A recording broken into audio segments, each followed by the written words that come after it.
থাকবো রাবি তোমার বাড়িতে। এই বাড়িতে আমার দাম নেই। যে বাড়িতে আমার কথার দাম নেই সে বাড়িতে আমার থাকার কোনো প্রশ্নই ওঠে না। রায়মান বাবা, রাগ করে না। তোর বাবা তো তোর ভালোর জন্যই বলেছে। কি আমার ভালোর জন্য বলেছে? উনি সব উনার কথা আমার উপর চাপিয়ে দেবে কেন? আমার বয়সের ছেলেরা কলেজে যাচ্ছে, ঘোরাঘুরি করতেছে, খাবার খাচ্ছে, যাচ্ছে, ঘুরতেছে, আর আমি কেন এখন গিয়ে ব্যবসায় বসবো? আমি তো বলতেছি না যে আমি বসবো না ব্যবসাতে। আমি শুধু চেয়েছিলাম যে পড়াশোনাটা শেষ করার পর ব্যবসার দায়িত্ব নেব। কিন্তু তোমরা যা শুরু করেছো, আমি আর এই বাড়িতে থাকবো না, ওনার ব্যবসায় বসবো না বলে উনি আমার সাথে এরকম একটা ব্যবহার করলো, তাই তো? তুই অফিসে না গেলে না যাবি? তোর বাবার আগের মাথায় কিছু কথা বলেছে, সে কথাগুলো তুই এখন ধরে পারবি? দেখ বাবা, আমার কথা শোন, মাথা ঠান্ডা কর। মায়ের কথা শুনতে হয়। কি হয়েছে এখানে এত চেঁচামেচি কেন? দেখ না বাবা, তোর ভাই কি সব আবল তাবল বকছে। তোর বাবার রাগের মাথায় বলেছে বাসা থেকে বেরিয়ে যেতে, সেজন্য এখন রামায়ণ এখন করতেছে। কিরে, বেশি বড় হয়ে গিয়েছিস? বাবা মায়ের উপর গিয়ে কথা বলতেছিস? বাবা তোকে শুধু শুধু বলেনি বাড়ি থেকে বের হয়ে যেতে, কেন বলেছে সেটা বল। আমাকে এখন কেন বলা হচ্ছে অফিসের দেখাশোনা করার জন্য? যে বয়সে আমার মতো ছেলেরা পড়াশোনা আর ঘোরাঘুরি, বন্ধুদের সাথে আড্ডার প্রতি মনোযোগ, সে সময় আমি কেন অফিসে যাব? আমি শুধু বলেছি যে আমি এখন অফিসে যেতে পারবো না। তখনই তোমার বাবা বলে উঠলো এই বাসাতে থাকা যাবে না, বেরিয়ে যেতে এখান থেকে। তো বাবা না হয় আগের বসে বলেছে, সেজন্য কি তুইও বাসা থেকে বের হয়ে যাবি নাকি? মোটা চাচ্ছে তোকে এখনই থাপ্পড় মারতে, কিন্তু এখন ছোট বলে আমি কোনো কিছু বলতেছি না। শোন, বাবা মা তোকে ভালোর জন্যই বলেছে। যদি তোর মনে হয় তুই এখন কোম্পানিতে বুঝতে পারবি, তাহলে যা, কোম্পানিতে সমস্যা নেই, আমি সব কিছু হ্যান্ডেল করবো তোর পিছনে। আর যদি মনে করিস যে পড়াশোনা শেষ করার পর তখন তুই অফিসে যাবি, তাহলে সেটাও করতে পারিস, কিন্তু আমার সামনে কোনো বেয়াদবি চলবে না, সেটা মাথায় রাখিস। আমি কোথায় তোমার সাথে বেয়াদবি করলাম? এতক্ষণ আম্মার সাথে কথা বলতেছিলাম, হঠাৎ করে তুমি মাঝ রাস্তায় এসে এখন বলতেছো তোমার সাথে বেয়াদবি চলবে না? আমি কি তোমাকে কোনো কিছু বলেছি? তাহলে তুমি কেন অযথা এর মধ্যে আসতেছো? রাইমান, তুই কিন্তু এখন বেশি বেশি কথা বলতেছিস। ছোট ছোটর মতো থাকবি, বেশি কথা বলবি না। কেন বলবো না? সত্য কথা বললেই সবারই গায়ে লাগে, যেমন তোমার এখন লাগলো। আমি তোমাদের মতো এত তেল দিয়ে চলতে পারি না মানুষকে। যা বলবো সরাসরি সামনাসামনি বলে দুটি গালি খেলেও ভালো। রাতুল বসা থেকে উঠে এসে রায়ানকে একটা থাপ্পড় মারে। রায়মান গালে হাত দিয়ে রাতুলের দিকে তাকায়। তুই এটারই যোগ্য ছিলি, বুঝেছিস? এখন বেরিয়ে যা বাসা থেকে। এতক্ষণ তো বাবা বলেছিল, এখন আমি বলতেছি, এই বাসা থেকে তুই বেরিয়ে যা। তোর এই বাসার জায়গা নেই এই বাসাতে। রায়মান তার আম্মুর দিকে তাকিয়ে তারপর সোজা বের হয়ে যায় ওর বাসা থেকে। রায়মানের পিছনে রায়মানের আম্মু যখনই যাচ্ছিল তখনই রায়মানের বাবা বলে উঠলেন, ওকে যেতে দাও, ঘুরে ফিরে আসুক। বন্ধুদের সাথে 2 দিন যখন দেখবে পকেট খালি, তখন তখন আবার বাসায় শ্বশুর করে চলে আসবে। আমি এদের এত প্যারা নিতে পারছি না, পুরো দেশের আর আমার মাথার উপর। তার উপর আবার আমার এই ছোট্ট ঘাড়তারা ছেলেটাকে আমি মানুষ করতে পারিনি। কি করে বলছেন যে ও চলে আসবে? ওর জেদ সম্পর্কে আপনার ধারণা নেই? রাতুল এক্ষুনি গিয়ে ওকে নিয়ে আসো এইখানে। ও তো ছোট ভাই, ভুলে যাস না। ওকে মারাটা তোর উচিত হয়নি। একদম ঠিক করেছে, উচিত হয়নি কি?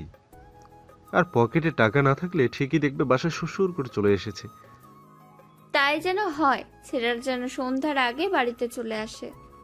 আর ওইদিকে রায়মান বাসা থেকে বের হয়ে যাবার পর সে তার এক বন্ধুকে ফোন করে বলল বাইরে আসার জন্য। তার বন্ধু তার দেওয়া ঠিকানাতে কিছুক্ষণের মধ্যে চলে এসেছে। কি রে রাইমান, এখন এই অসময়ে ডাকলি যে? কোনো বিশেষ প্রয়োজন নাকি?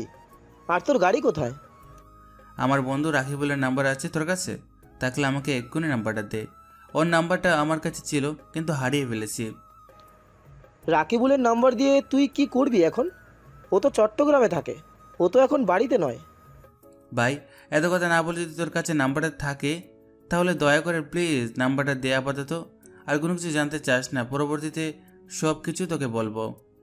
রিজভি আর কোনো কিছু না বলে ওর ফোন থেকে নাম্বারটা রায়মানের ফোনে দিয়ে দেয়, কারণ রিজভি জানে রায়মানের মেজাজ সম্পর্কে। রায়মান হুটহাট রেগে যায়, তার রেগে যাওয়ার কোনো কারণ লাগে না। বেশ কিছুক্ষণ সময় রিং হওয়ার পর রাকিবুল ফোনটা ধরে। রাকিব, আমি রাইমান বলতেছি। তোর এখানে আসলে কি থাকা যাবে? তুই তো বলেছিলি তুই নাকি মেসের মধ্যে একা থাকিস।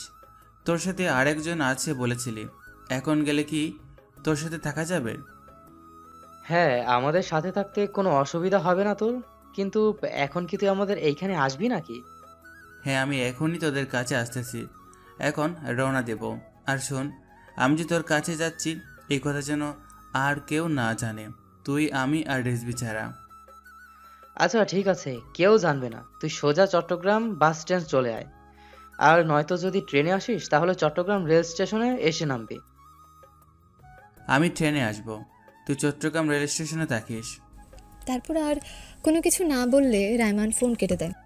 রায়মান ফোন কেটে দেওয়ার পর রিজভিকে বলে, কালকে আমার কলেজে গিয়ে আমার সব কাগজপত্র এখান থেকে তুলে আনবি। কিছুদিনের মধ্যে সেই কাগজপত্রগুলো আমাকে কুরিয়ারের মাধ্যমে চট্টগ্রামে পাঠানোর ব্যবস্থা করে দিবি।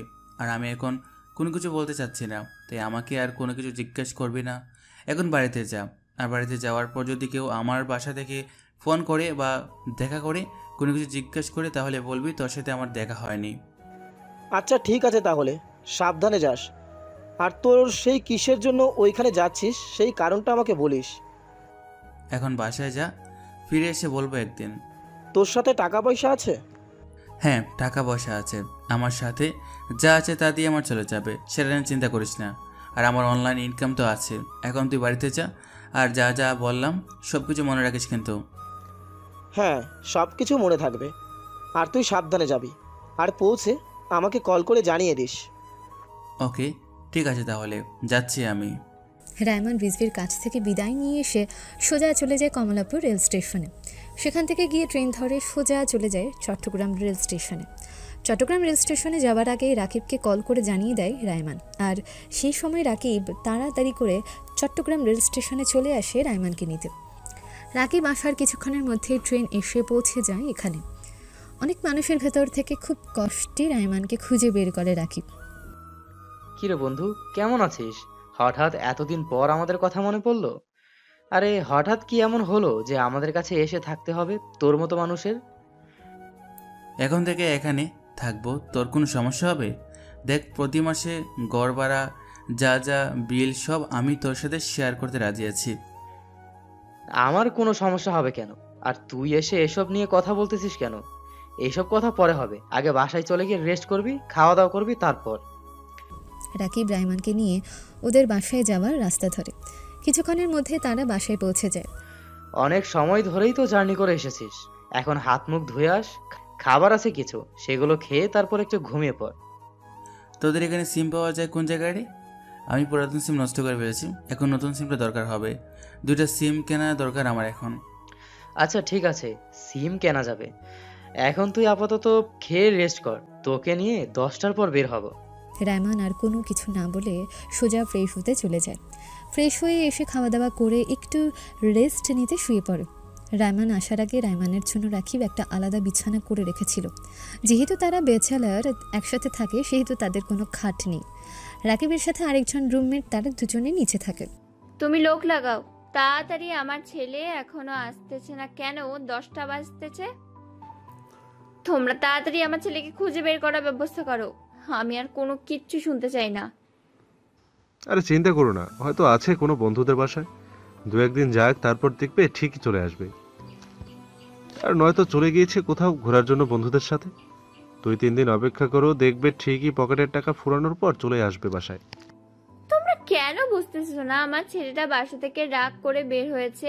তোমরা কেন বুঝছো না? অন্যান্য সময়ে আমি কোনো কিছুই বলতাম না, কিন্তু এখন এই মুহূর্তে আমার মনটা ভালো লাগছে না, সেই জন্য এসে তোমাদেরকে বলছি। রাতুল বাবা, তুই দেখ না তোর ভাইটা কোথায় গিয়েছে। আচ্ছা ঠিক আছে মা, আমি দেখতেছি, তুমি চিন্তা করো না। তুমি যাও, গিয়ে ঘরে গিয়ে একটু রেস্ট নাও। আমি দেখতেছি রায়মান কোথায় গিয়েছে। রাতুল তার মাকে ধরে ধরে ঘরের ভিতরে পাঠিয়ে দিয়ে আসে। তারপর তার বাবার সামনে এসে পড়ল। বাবা, আমি জানি তোমার কষ্ট হচ্ছে ওর জন্য। যেহেতু কষ্ট পাচ্ছ, তাহলে ওকে খুঁজে বের করার চেষ্টা করতেছো না কেন? ও বন্ধুর বাড়িতে থাকুক আর রাগ করে যে কোনো জায়গায় থাক, তুমি ওকে খুঁজে বের করার চেষ্টা করো। না রে রাতুল, এখন কোনো কিছু করব না। ওর মতো 2-4টা দিন থাক, তারপর ওকে বাড়িতে আনবো। অধীর রাত আমার প্যানপ্যানানি শুনে ক্লান্ত হয়ে গিয়েছে ছেলেটা। সত্যিই তো, ওর মতো ছেলের আর পড়াশোনা নিয়ে নিজের লাইফের রং তামাশা নিয়ে ব্যস্ত আর আমি কিনা এই বয়সে আমার ছেলেটাকে কোম্পানিতে বসানোর চেষ্টা করে যাচ্ছি। বাবা, এখন আর এসব চিন্তা করে লাভ নেই। তুমি তোর ভালোর জন্যই ওকে কোম্পানিতে বসানোর চেষ্টা করেছিলে। আচ্ছা ঠিক আছে, আমি ওকে এখন খুঁজে দেখতেছি। হ্যাঁ, বলেছিলাম ওর ভালোর জন্যই, কিন্তু আমি এটা খেয়াল করিনি ছেলেটার উপর দিয়ে কেমন প্রেশার যাবে। এখন ঠিকই বুঝতেছি। শোন, তুই ওকে এখন গিয়ে ডিস্টার্ব করিস না, ওকে ওর মতো থাকতে দে কিছুক্ষণ। কিন্তু বাবা, ওর ফোন তো এতক্ষণ খোলা ছিল, কল দিয়েছিলাম কল ধরেনি, বাট এখন তো বন্ধ বলতেছে। আমাদের যা করার একটু তাড়াতাড়ি করতে হবে। হয়তো আমার সাথে রাগ করে ফোনটা বন্ধ করে রেখেছে। ওর তো আবার রাগ বেশি। ছেলেটা ছোট হলে কি হবে, রাগ তার আকাশ সমান। জানি না এই ছেলেটাকে নিয়ে কি করব আমি। রায়হান, ঘুম থেকে উঠে পড় তাড়াতাড়ি। 10টার উপরে বাজতেছে, তুই নাকি সিম কিনতে যাবি? রায়মান ঘুম থেকে উঠে রাকিবকে বলল, কয়টা বাজে এখন? এখন কি দোকান খোলা পাওয়া যাবে সিমের? অবশ্যই পাওয়া যাবে। এটাও ঢাকার মতোই রমরমা জমজমা থাকে রাতে। এখন তাড়াতাড়ি উঠে ফ্রেশ হয়ে নে, আমরা বের হব। রায়মান উঠে চলে যায় ওয়াশরুমে। বেশ কিছুক্ষণ সময় নিয়ে ফ্রেশ হয়ে তারপর আসে। কিছু জামা কাপড় কিনতে হবে, সেগুলো দরকার, বুঝেছিস? প্রথমে সিমের দোকানে গিয়ে সিম কিনে তারপর শপিং মলে যাব কিছু প্রয়োজনীয় জিনিসপত্র কেনার জন্য। জামা জুতা কোনো কিছুই তো আনি নাই, সেগুলো তো কিনতে হবে। আচ্ছা ঠিক আছে, এখন চল তাহলে বের হওয়া যাক। তারপর তারা দুজন বাসা থেকে বের হয়ে একটা রিক্সা নিয়ে সোজা চলে যায় চট্টগ্রাম মেন শহরের মধ্যে। সেখানে গিয়ে প্রথমে রায়মান একটা গ্রামীণ সিম এবং একটা বাংলালিং সিম, দুইটা সিম কেনার পর ফোনের মধ্যে ঢুকিয়ে তারপর চলে যায় সেখান থেকে শপিং মলের উদ্দেশ্যে। রাইমান, এই শার্টটা আর এই প্যান্টটা দেখতো, তোকে খুব মানাবে এই দুইটা শার্ট প্যান্টে। দোস্ত, আমি এগুলো পরি না, আমি এক কালারের মধ্যে সেই শার্টগুলি পরি। আরে বেটা, সমস্যা কি? একবার না হয় এটা পরে দেখ। এই দুইটা নিয়ে নে, তোকে খুব মানাবে। আমি তো কালো, নয়তো আমিই নিতাম এইগুলো। আমার শরীরে এগুলো মানাবে না, সত্যি বলতে যেটা। মানাবে না কি রে? তোর শরীরে সব জামাকাপড়ই মানায়, আর তুই কালোকে বলেছে? অযথা বোকার মতো গালিগালাজ করবি না নিজেকে। তোর শরীরের রং হচ্ছে গিয়ে শ্যাম বর্ণ। এই রংটা হচ্ছে গিয়ে আমার প্রিয় একটা রং। এখন বলতে পারে যে মানুষের ক্ষেত্রে এই রংটা পছন্দ করা সম্ভব না, কারণ মানুষ সবসময় সাদা চামড়া খোঁজে। তাহলে আমি বলবো, সাদা চামড়ার পেছনে যারা ঘুরে তারা মানুষ নয়, পশু। হয়েছে ভাই, হয়েছে। যেভাবে আমার প্রশংসা করতেছিস, শেষ মুহূর্তে না খুশি হয়ে আমার বোনটাকেই তোর হাতে তুলে দিতে হয়। সমস্যা কি? তোর বোনকে বিয়ে করতে আমার কোনো প্রবলেম নেই। যদি তোদের ফ্যামিলির কোনো প্রবলেম না থাকে তাহলে আমি এক পায়ে রাজি। মিয়া বেবি রাজি তো কে কারে কে কাজে। আমি আর তোর বোন রাজি হলে চলবে, আর কোনো কিছু লাগবে না। হ্যাঁ, সুযোগে একটা এখন পেয়েছিস, কত কথা বলবি। আচ্ছা, ভালো কথা মনে হয়েছে। ওরা রাতে যাওয়ার সময় ওর জন্য কাচ্চি নিয়ে যেতে হবে। অনেকদিন ধরে বলতেছে কাচ্চি খাবে কাচ্চি খাবে, বাট এতদিন নেওয়া হয়নি। বাইরে তেমন একটা আশা হয়নি, সেজন্য। দাঁড়া, আমি বরং ফোন করে ওদেরকে বলে দেই রাতে খাবার যেন না খায়। তারপর রাকিব ফোন করে বলে দেয় তারা যেন রাতের খাবার না খায়। তারপর রাকিব আর রাইমান শপিং শেষ করে কাচ্চির প্যাকেট করে সোজা বাসায় চলে আসে। বাসায় এসে ওদের মেসের মধ্যে গিয়ে শপিং ব্যাগগুলো রেখে কাচ্চির প্যাকেট নিয়ে সোজা উপরতলায় চলে যায়। উপরতলায় এসে কলিং বেল দেওয়ার বেশ কিছুক্ষণ সময় পর এসে একটা লোক দরজা খুলে দেয়। দুলাভাই, ও হচ্ছে আমার বন্ধু রায়মান। ও এখন থেকে হয়তো আমার সাথেই থাকবে আমার ফ্ল্যাটে। হ্যাঁ, সবকিছুই তো ঠিক আছে, কিন্তু তোমাকে কে বলেছে কাচ্চি আনতে? তোমরা আমাকে বলতে পারোনি? তাহলে তো আমি আসার সময় কাচ্চি নিয়ে আসতে পারতাম। আরে দুলাভাই, সমস্যা নেই, বাদ দেন। তাসফিয়ার হয়তো মনে ছিল না আপনাকে বলার জন্য। আমাকেও বলেছিল আরো অনেক দিন আগে। আজকে বাইরে গিয়ে ওর কথা উঠে তারপর মনে হয় ও কাচ্চি খেতে চেয়েছিল, তারপর নিয়ে আসলাম। আচ্ছা ঠিক আছে, ভালো করেছো। এখন ভেতরে আসো। আর রাইমান, তোমার সাথে তো কথাই হলো না, কেমন আছো তুমি? আলহামদুলিল্লাহ ভালো আছি ভাই, আপনি কেমন আছেন? আলহামদুলিল্লাহ ভালো আছি। তা ভাই, তোমার দেশের বাড়ি কোন জায়গায়? এখানে কি পড়াশোনা করতে এসেছো? আমার দেশের বাড়ি ভাইয়া ঢাকাতে। হ্যাঁ, এখন এইখানেই রাকিবের সাথে পড়াশোনা করব, রাকিবের কলেজে। কিছুদিন পর গিয়ে রাকিবের সাথে ভর্তি হয়ে নেব। সামনে তো আবার আমার পরীক্ষা, দোয়া করবেন। ঢাকা থেকে তুমি চট্টগ্রামে এসেছো পড়াশোনা করতে, এটা আবার কেমন কথা বললা তুমি? ঢাকায় এত এত কলেজ থাকতে তুমি শেষে কিনা চট্টগ্রাম আসতে গেলে? বোকার মতো কাজ করলে। আসলে ভাই হয়েছে কি, আমি আর রাকিব স্কুলে থাকতে একসাথে থাকতাম। এখনও চট্টগ্রাম চলে আসার পর ওকে অনেক মিস করেছি, সেজন্য ভাবলাম আমি এখানে চলে আসি। বাবা মায়ের কথায় প্রথমে ঢাকা ভর্তি হয়েছিলাম। ইন্টার ফার্স্ট ইয়ারে পড়াশোনা কমপ্লিট করে এখন চট্টগ্রামে চলে আসলাম। ওর সাথে পড়াশোনা করব বলে, ওর সাথে থাকবো বলে। বাহ, তোমাদের বন্ধুত্বের বন্ডিংটা তো বেশ ভালো। হ্যাঁ, রাইমান নামের একটা ছেলের কথা মাঝে মাঝে রাকিব আমাদের সামনে বলতো। সেই ছেলেটা যে তুমি, এটি আজকে প্রথম জানলাম। আচ্ছা আসো, এখন খাবার টেবিলে গিয়ে বসি। হয়তো তোমার আপু খাবার সাজিয়ে ফেলেছে। তারা তিনজন গিয়ে খাবার টেবিলে বসে তারপর দুলাভাই রাকিবের আপুকে বলল, এই যে এটাই হচ্ছে রাইমান, যার কথা মাঝে মধ্যে বলতো রাকিব। ও এখন থেকে রাকিবের সাথে রাকিবের ফ্ল্যাটের মধ্যে থাকবে। এখন নাকি এখানে থেকে পড়াশোনা করবে রাকিবের সাথে। ওদের বন্ধুত্বের বন্ডিংটা অনেক ভালো লেগেছে আমার কাছে। একজন ঢাকা থেকে চলে এসেছে আর এক বন্ধুর টানে। রাকিবের দুলাভাইয়ের কথার মাঝখানে রাইমান আর রাকিব দুজনে চাওয়াচাওয়ি করে দুজনের দিকে। তখনই রাকিবের বোন বলে উঠল, এটা রায়মান। রায়মানকে সেই ছোট থাকতে দেখেছি, মাশাআল্লাহ এখন তো অনেক বড় হয়ে গিয়েছে। রায়মান আর রাকিব ওরা যখন প্রাইমারিতে পড়তো তখন আমি যে ওকে নিয়ে আসতাম তখন রায়মানকে দেখেছিলাম। তারপর তো আমার বিয়ে হয়ে যাওয়ার পর তোমার সাথে কানাডায় চলে এসেছিলাম, তখন আর ওকে দেখা হয়নি। ভালো আছেন আপু? আলহামদুলিল্লাহ ভালো আছি, তুমি কেমন আছো? তোমার বাবা মা কেমন আছে? আলহামদুলিল্লাহ ভালো আছি আপু, আর বাবা মা অনেক ভালো আছেন। আচ্ছা রায়মান, তোমার বাবা মা জানি কি করতো? রাকিবের বোনের কথার পরিবর্তে রাকিব কোনো কিছু বলতে যাবে তার আগেই রাইমান রাকিবকে থামিয়ে দিয়ে বলল, ঢাকাতে বাবা সাধারণ ছোটখাটো একজন নেতা, আর কি রাজনীতি করে বেড়ায়, আর মা হাউস ওয়াইফ। ঢাকা থেকে এখানে চলে এসেছি ওর সাথে পড়াশোনা করব বলে। ভালো করেছো এখানে চলে এসেছো। রাকিবটাকে ইচ্ছে মতো বলেও ওকে আমাদের ফ্ল্যাটে আনতে পারলাম না। আমাদের ফ্ল্যাটে আমার ছোট বোনটা থাকে আর রাকিব নিচে থাকে। রাকিব কিন্তু আমার সাথে খায়, আর সেই সুবাদেই তুমিও আমাদের সাথেই খাবে। রাকিব যেমন আমার ভাই, তুমিও ঠিক তেমনই আরেকটা ভাই। তোমাকে সেই ছোটবেলায় দেখেছিলাম, ওই সময় রাকিবকে আইসক্রিম কিনে দিলে তোমাকেও কিনে দিতাম। আর এই কাজটা তোমার মাও করতো। তোমার জন্য একটা খেলনা যদি কিনতো তাহলে স্কুলের সামনে থেকে তখন রাকিবের জন্য একটা কিনে দিত।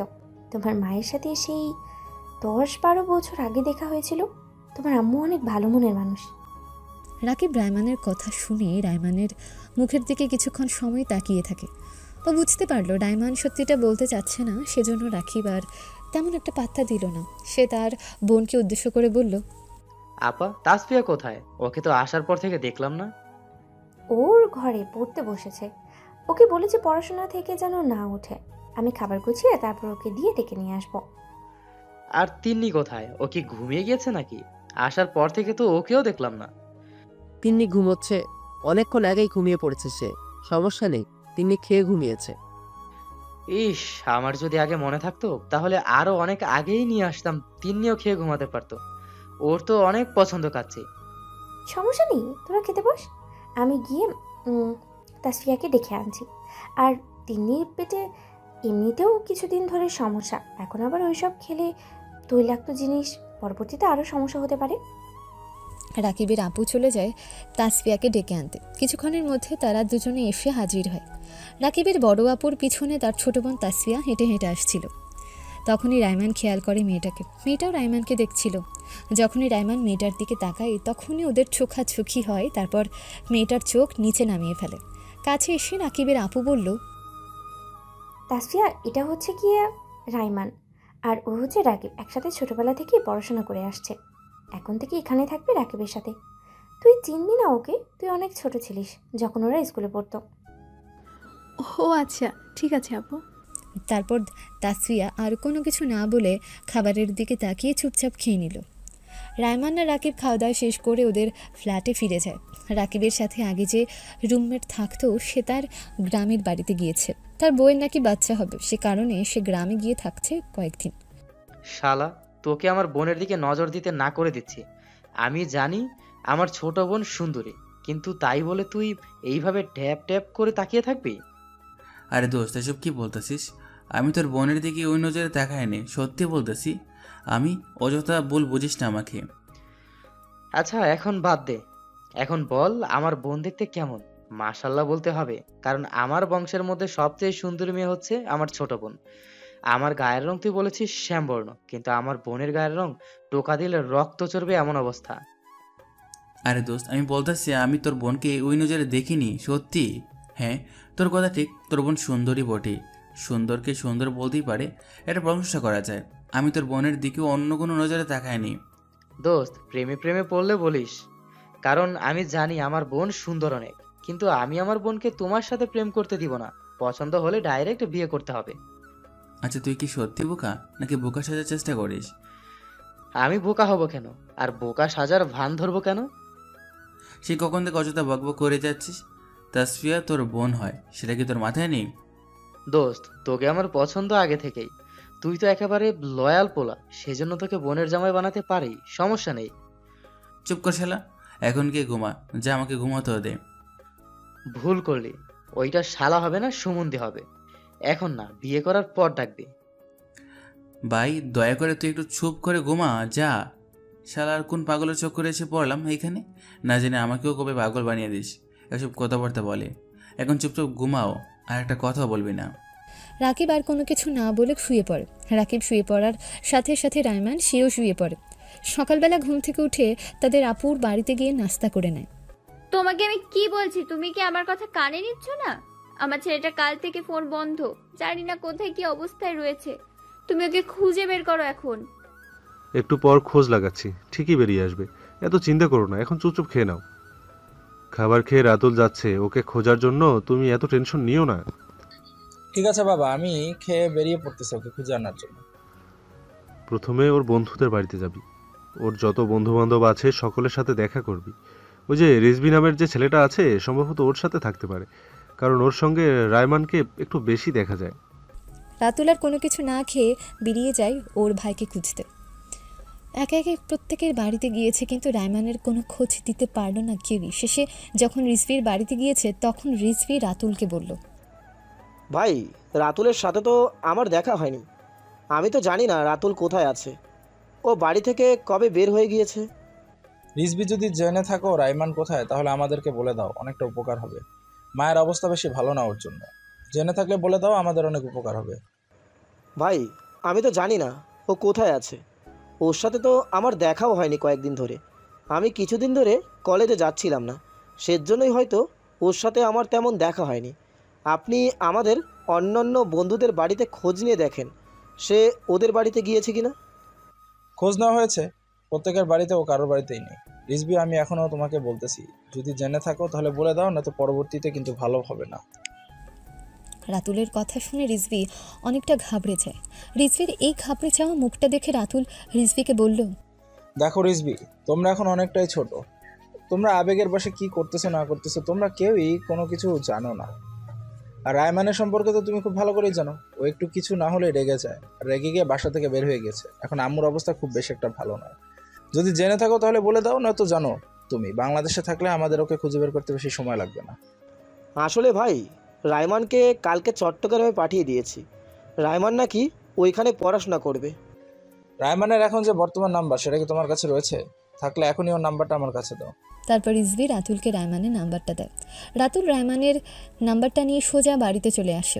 বাড়িতে এসে সোজা তার বাবার রুমে গিয়ে তার বাবাকে বলল, বাবা, রায়মান এই শহর ছেড়ে চলে গেছে অনেক দূরে।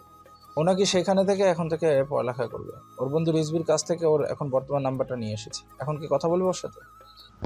কল দাও, বাট যেগুলা রেগুলার সিম ওইগুলো দিয়ে না, ও চিনলে কল ধরবে না। ওকে একটা অচেনা নাম্বার থেকে কল দাও। রাতুল ঠিক আছে বলে একটা অচেনা সিম থেকে রায়মানের নাম্বারটা ডায়াল করে। বেশ কিছুক্ষণ সময় রিং হওয়ার পর রায়মান ফোনটা ধরে। হ্যালো, কে বলতেছেন? আমার কথা শেষ না হওয়ার আগ পর্যন্ত তুমি ফোনটা কাটবে না।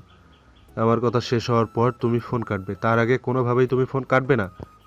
আমার নাম্বার পেয়েছেন কই দেখে, আর এখন ফোন দিয়েছেন বা কেন? আপনার কথা শুনতে আমি বাধ্য নই। দেখ রায়মান, আমি যা বলেছি সেটা আমি মানি, আমি ভুল বলেছি। সেই জন্য তুই রাগ করে বাসা থেকে বেরিয়ে যাবি? বাসায় চলে আয় বাবা। তোর মায়ের অবস্থা খুব বেশি একটা ভালো না। তোর চিন্তায় চিন্তায় তোর আম্মু অসুস্থ হয়ে পড়েছে অনেকটা। আম্মুকে ডক্টর দেখান, তাহলেই তো হয়ে যায়। আর আমি এখন বাসায় ফিরবো না। যদিও ফিরতে হয় তাহলে একেবারে পড়াশোনা শেষ করার পর এখান থেকে বাসায় ফিরবো। তখন আপনি আপনার বিজনেসে আমাকে যেখানে বসতে বলবেন আমি সেখানেই বসবো। ঠিক আছে, সমস্যা নেই। তুমি পড়াশোনা করো, বাট ঢাকায় চলে আসো। ঢাকায় এসে পড়াশোনা করো। ওইখানে চট্টগ্রাম থেকে কেন পড়াশোনা করতে হবে তোমাকে? বাসায় থেকে পরিবারের সাথে থেকে সব কিছু কর। দূরে থাকতে হবে কেন? তুমি দূরে একা থাকতে পারবে না, মেসের মধ্যে শরীর খারাপ করবে। আমি চট্টগ্রাম যেহেতু এসেই পড়েছি, সেই তো এখান থেকে পড়া শেষ না করে যাব না। আপনি জানেন আমাকে জোর করলে এর বিপরীত হতে পারে। আমাকে জোর করে কোনো কিছু করাতে পারবেন না, সেটা আপনি খুব ভালো করে জানেন।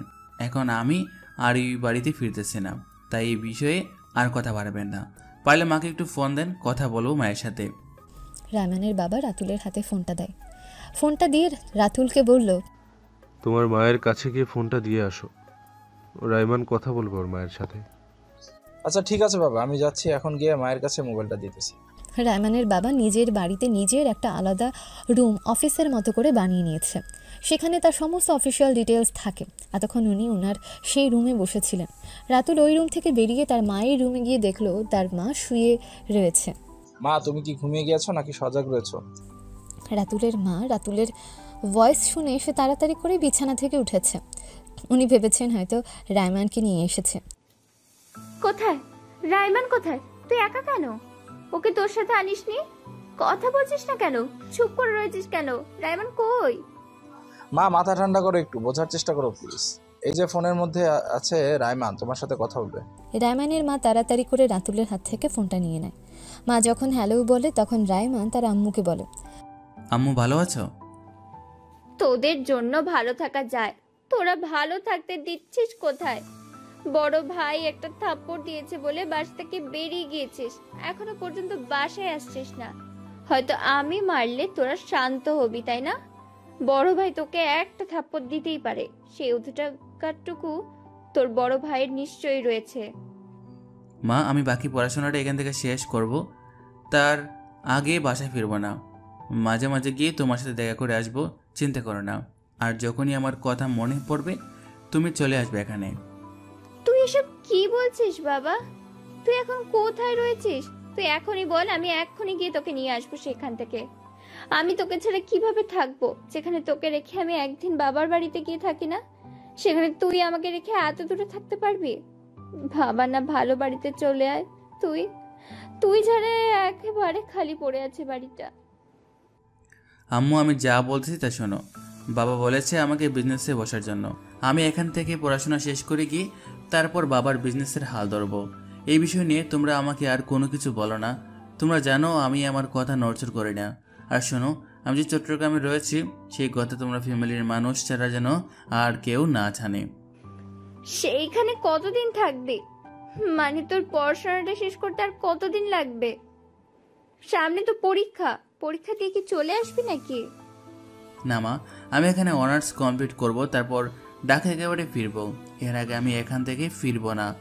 বাবা আমাকে বলেছে ব্যবসার হাল ধরতে, আমি সেইভাবেই নিজেকে গুছিয়ে নেব। ভাইয়া তো রাজনীতিতে গিয়েছে, সে তো আমাকে ব্যবসার হালটা খুব ভালো করে বুঝে নিতে হবে। সেজন্য নিজেকে একটু একটু করে গুছিয়ে নিচ্ছে এখান থেকে। আচ্ছা ঠিক আছে, সবই বুঝলাম। যা, তুই বাকি পড়াশোনা ওইখান থেকেই করিস, আমাদের আর কোনো প্রবলেম নেই। কিন্তু কিছুদিন পর পর এইখানে বাসায় আসতে হবে, মনে থাকবে তো? যদি তুই আমার এই কথা না শুনিস তাহলে আমি তোর কথা শুনবো, আর নয়তো ওইখানে গিয়ে বসে থাকবো তোকে বাড়িতে আনার জন্য। তুই ভুলে যাস না আমি তোমার মা। তোর চেয়ে একটা বেশি আমার, বাট আমি দেখাই না কিন্তু। আচ্ছা ঠিক আছে, তুমি যা বলবে তাই হবে। কিছুদিন পর পর গিয়ে তোমার সাথে 2-3 দিন থেকে আসবো, যাও।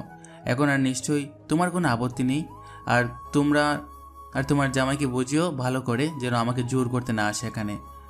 তোমার জামাইকে বলো কাউকে এখানে আসার কোনো দরকার নেই ওনার। উনি দেশের প্রধানমন্ত্রী, এখন ওনার দেশকে সময় দেওয়ার দরকার, সেটা করতে বলো ওনাকে। রাইমান, তুই কবে বুঝবি? আর তোর বাবা তোকে কতটা ভালোবাসে সেই জিনিসটা কি আজও পর্যন্ত উপলব্ধি করতে পারিসনি? যদি করতে পারতি তাহলে বাবার আর ভাইয়ের শত আঘাত সহ্য করার পরও বাবার পায়ে নিচে পড়ে থাকতি। রায়মান তার মায়ের কথার পরিবর্তে কোনো কথা বলে না, কিন্তু সে মনে মনে ঠিকই চিন্তা করে তার বাবা তাকে ঠিক কতটা ভালোবাসে। আচ্ছা ঠিক আছে আম্মা, এখন রাখতেছি, পরে কথা বলবো আবার। এখন একটু বাইরে বের হবো, কলেজে ভর্তি হতে হবে। আমি এখন যাচ্ছি তাহলে। ঠিক আছে বাবা, সাবধানে থাকবি। আর কোনো কিছু দরকার হলে আমাকে জানাবি, যদি বাবার ভাইকে না জানাতে পারিস। টাকা পয়সা রয়েছে তো তোর কাছে, নাকি পাঠাতে হবে? আমি আমার টাকা দিয়ে চলতে পারবো, সমস্যা নেই আমার। তুমি শুধু আমার জন্য দোয়া করো। আচ্ছা ঠিক আছে, নিজের যত্ন নিও, ভালোভাবে খাওয়া দাওয়া করো। এখন রাখতেছি, ভাই, পরে কথা হবে। তারপর রায়মান আর কোনো কিছু না বলে ফোন কেটে দেয়। কি বললো তোমার ছেলে? এখানে আসবে না? আমি এখনই যাচ্ছি চট্টগ্রামে, ওকে ধরে বেঁধে নিয়ে আসবো। এখানেও আসবে নাকি? ও যা বলবে তাই আমাদেরকে মেনে নিতে হবে? দেখ রাতুল বাবা, তুই তো জানিস রাইমন কতটা ঘাটতারা টাইপের ছেলে। ওকে দিয়ে জোর করে কিচ্ছু আনতে পারবি না। তাই বলে কি ও যা বলবে তাই আমাদেরকে শুনতে হবে? তাছাড়া আর উপায় কি? তোর বাবাই তো ওকে উস্কে দিয়েছে। ছোট সময় যদি শাসন করতো ঠিক মতো, তাহলে আর এইভাবে এত বেশি রাগ দেখাতে পারতো না আমাদের সাথে। তাহলে কি ও এখন থেকে বাকি পড়াশোনাটা ওখানেই শেষ করবে? আমি বুঝি না, ঢাকায় কি কলেজের অভাব ছিল? ও যদি বলতো তাহলে ওকে আমি হোস্টেলে রেখে আসতাম। বাদ দে, এই বিষয়ে আর কোনো কথা বলিস না, ভালো লাগছে না আমার। ছেলেটা ছোট হলে কি হবে, তার মধ্যে রাগের কোনো কমতি নেই। নিজের যা ভালো মনে করে তাই করে, কারোর কোনো কথা শোনা না। তাহলে ও বাড়িতে আসবে কবে? মানে কতদিন পর বাড়িতে আসবে ও? আর বাড়িতে আসার জন্য রাজি হয়েছে? হ্যাঁ, রাজি হয়েছে। বলেছে কিছুদিন পর পর এখানে এসে ঘুরে থেকে যাবে। রাতুল আর কোনো কিছু না বলে সে তার বাবার রুমে গিয়ে সব কিছু জানায়। তার বাবা একটা চেয়ারে হেলান দিয়ে মাথাটা পিছনে ফেলে তারপর চিন্তা করতে লাগে তার ছোট ছেলেটা বড্ড বেয়ারা। ছেলেটার সব কিছুতে পারফেক্ট, পড়াশোনাতে ফার্স্ট ক্লাস, শুধু একটু ঘাড় তারা স্বভাবের, সহজে মাথা গরম হয়ে যায়। এই বিষয়টা যে কবে ঠান্ডা হবে, ছেলেটার মাথা কবে যে ঠিক হবে, ওর কাছে কোনো কিছু ভুল মনে হলে সেটাকে আর কখনো সঠিক বলে মনেই হবে না। দেখো, তোমার মা যা ভালো মনে করে তাই করো। আমি দেশের প্রধানমন্ত্রী হলে কি হবে? ওকে তো আর মনে করো ওইভাবে ট্রিট করতে পারি না, কারণ বাড়ির প্রধানমন্ত্রী হলেন গিয়ে তোমার আম্মু, আর ওপরে তো আমি আর কোনো কথা বলতে পারি না।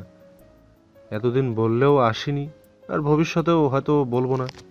তাহলে রায়মান কি এতদিন বাড়ির বাইরে থাকবে? আমাদের আত্মীয় স্বজন যদি জানাজানি হয় তাহলে কি হবে বুঝতে পারতেছো? সবাই এমনিতেই রায়মানকে কথা শোনায়, তখন যদি কেউ রায়মানকে কোনো কথা শোনাতে আসে তাহলে কিন্তু তার সাথে আমার বোঝাপড়া হয়ে যাবে। নিজের ছোট ভাইকে কতটা ভালোবাসিস, তাহলে ওই দিন মরলি কেন? ওর শরীরে হাত তুললি কেন? ওই সময় তোর ভালোবাসা কই ছিল? মনে ছিল না যে তোর ভাইটা খুব অভিমান, কিছু না হলে অভিমান করে বসে? ওই থাপ্পড়টা আমি দিয়েছিলাম যাতে তোমাদের সাথে কোনো বেয়াদবি না করে, সেজন্য। আমি যদি জানতাম একটা থাপ্পড়ের জন্য আমার ভাই আমার থেকে দূরে চলে যাবে, তাহলে কখনোই সেই থাপ্পড়টা আমি ওর গায়ে দিতাম না। আচ্ছা, এখন তাহলে বাদ দে, এসব যা হওয়ার তা তো হয়েই গিয়েছে। এখন আর এসব নিয়ে চিন্তা করে কোনো লাভ নেই, পরেরটা পরে দেখা যাবে। আর ফ্যামিলিতে আত্মীয় স্বজনরা কি বলবে? রাতুল ওইখানে ওর বন্ধুর সাথে পড়াশোনা করতে গিয়েছে, এতে আশা করি কারোর কোনো মন্তব্য থাকবে না। আচ্ছা ঠিক আছে, তাহলে আমি এখন যাচ্ছি বাইরে। রিজবিকে নিয়ে রায়মানের যত কাগজপত্র আছে সব কিছু কলেজ থেকে তুলে তারপর চট্টগ্রামে পাঠিয়ে দিচ্ছি রায়মানের কাছে। তারপর রাতুল আর কোনো কিছু না বলে সেখান থেকে রিজভির বাড়িতে গিয়ে রিজভিকে নিয়ে ওদের কলেজ থেকে সব কাগজপত্র নিয়ে পার্সেল করে রায়মানের কাছে পাঠিয়ে দেয়।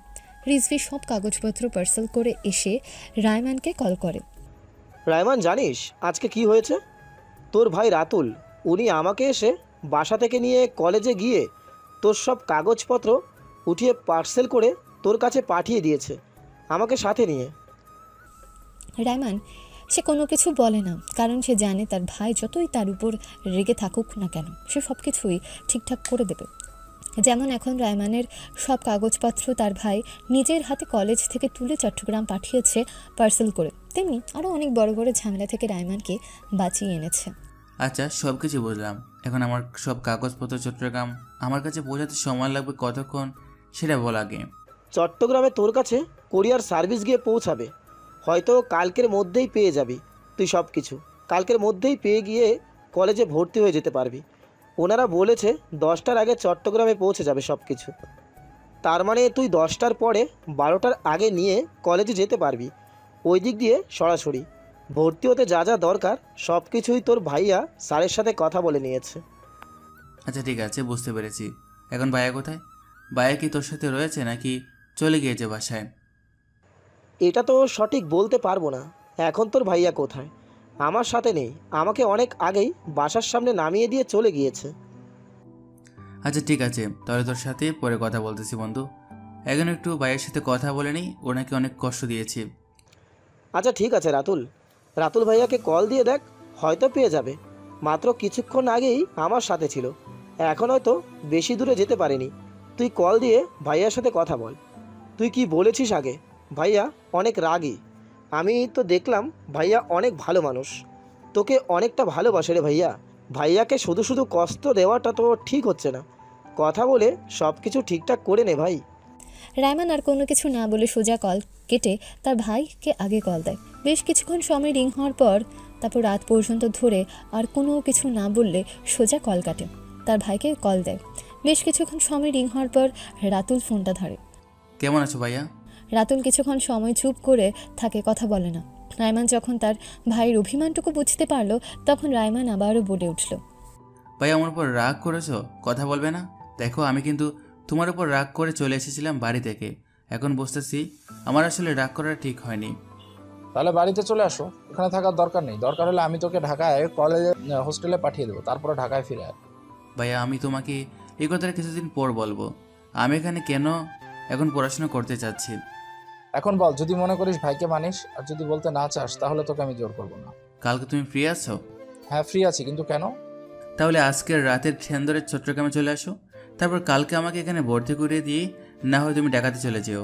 আর যদি মনে করো আমার যুক্তি তোমার পছন্দ হয় না তাহলে আমাকেও ঢাকার সাথে নিয়ে যাও, আমি কোনো কিছু বলবো না তোমাকে।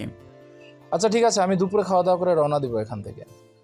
আচ্ছা শোনো, তুমি কি এখানে গাড়ি নিয়ে আসবে? যদি এখানে গাড়ি নিয়ে আসো তাহলে সাথে কোনো গার্ড আনবে না, আর আনলেও ওগুলোকে দূরে সরিয়ে রাখবে। এই বাড়িতে তুমি আমার বড় ভাই হিসেবে আসবে, কোনো প্রধানমন্ত্রীর ছেলে হিসেবে নয়। তোর বাবা প্রধানমন্ত্রী এদেশে, সেটা কি তুই ওদেরকে বলিসনি? ওই বাড়িতে কেউ জানে না? না, এখানে কাউকে বলিনি।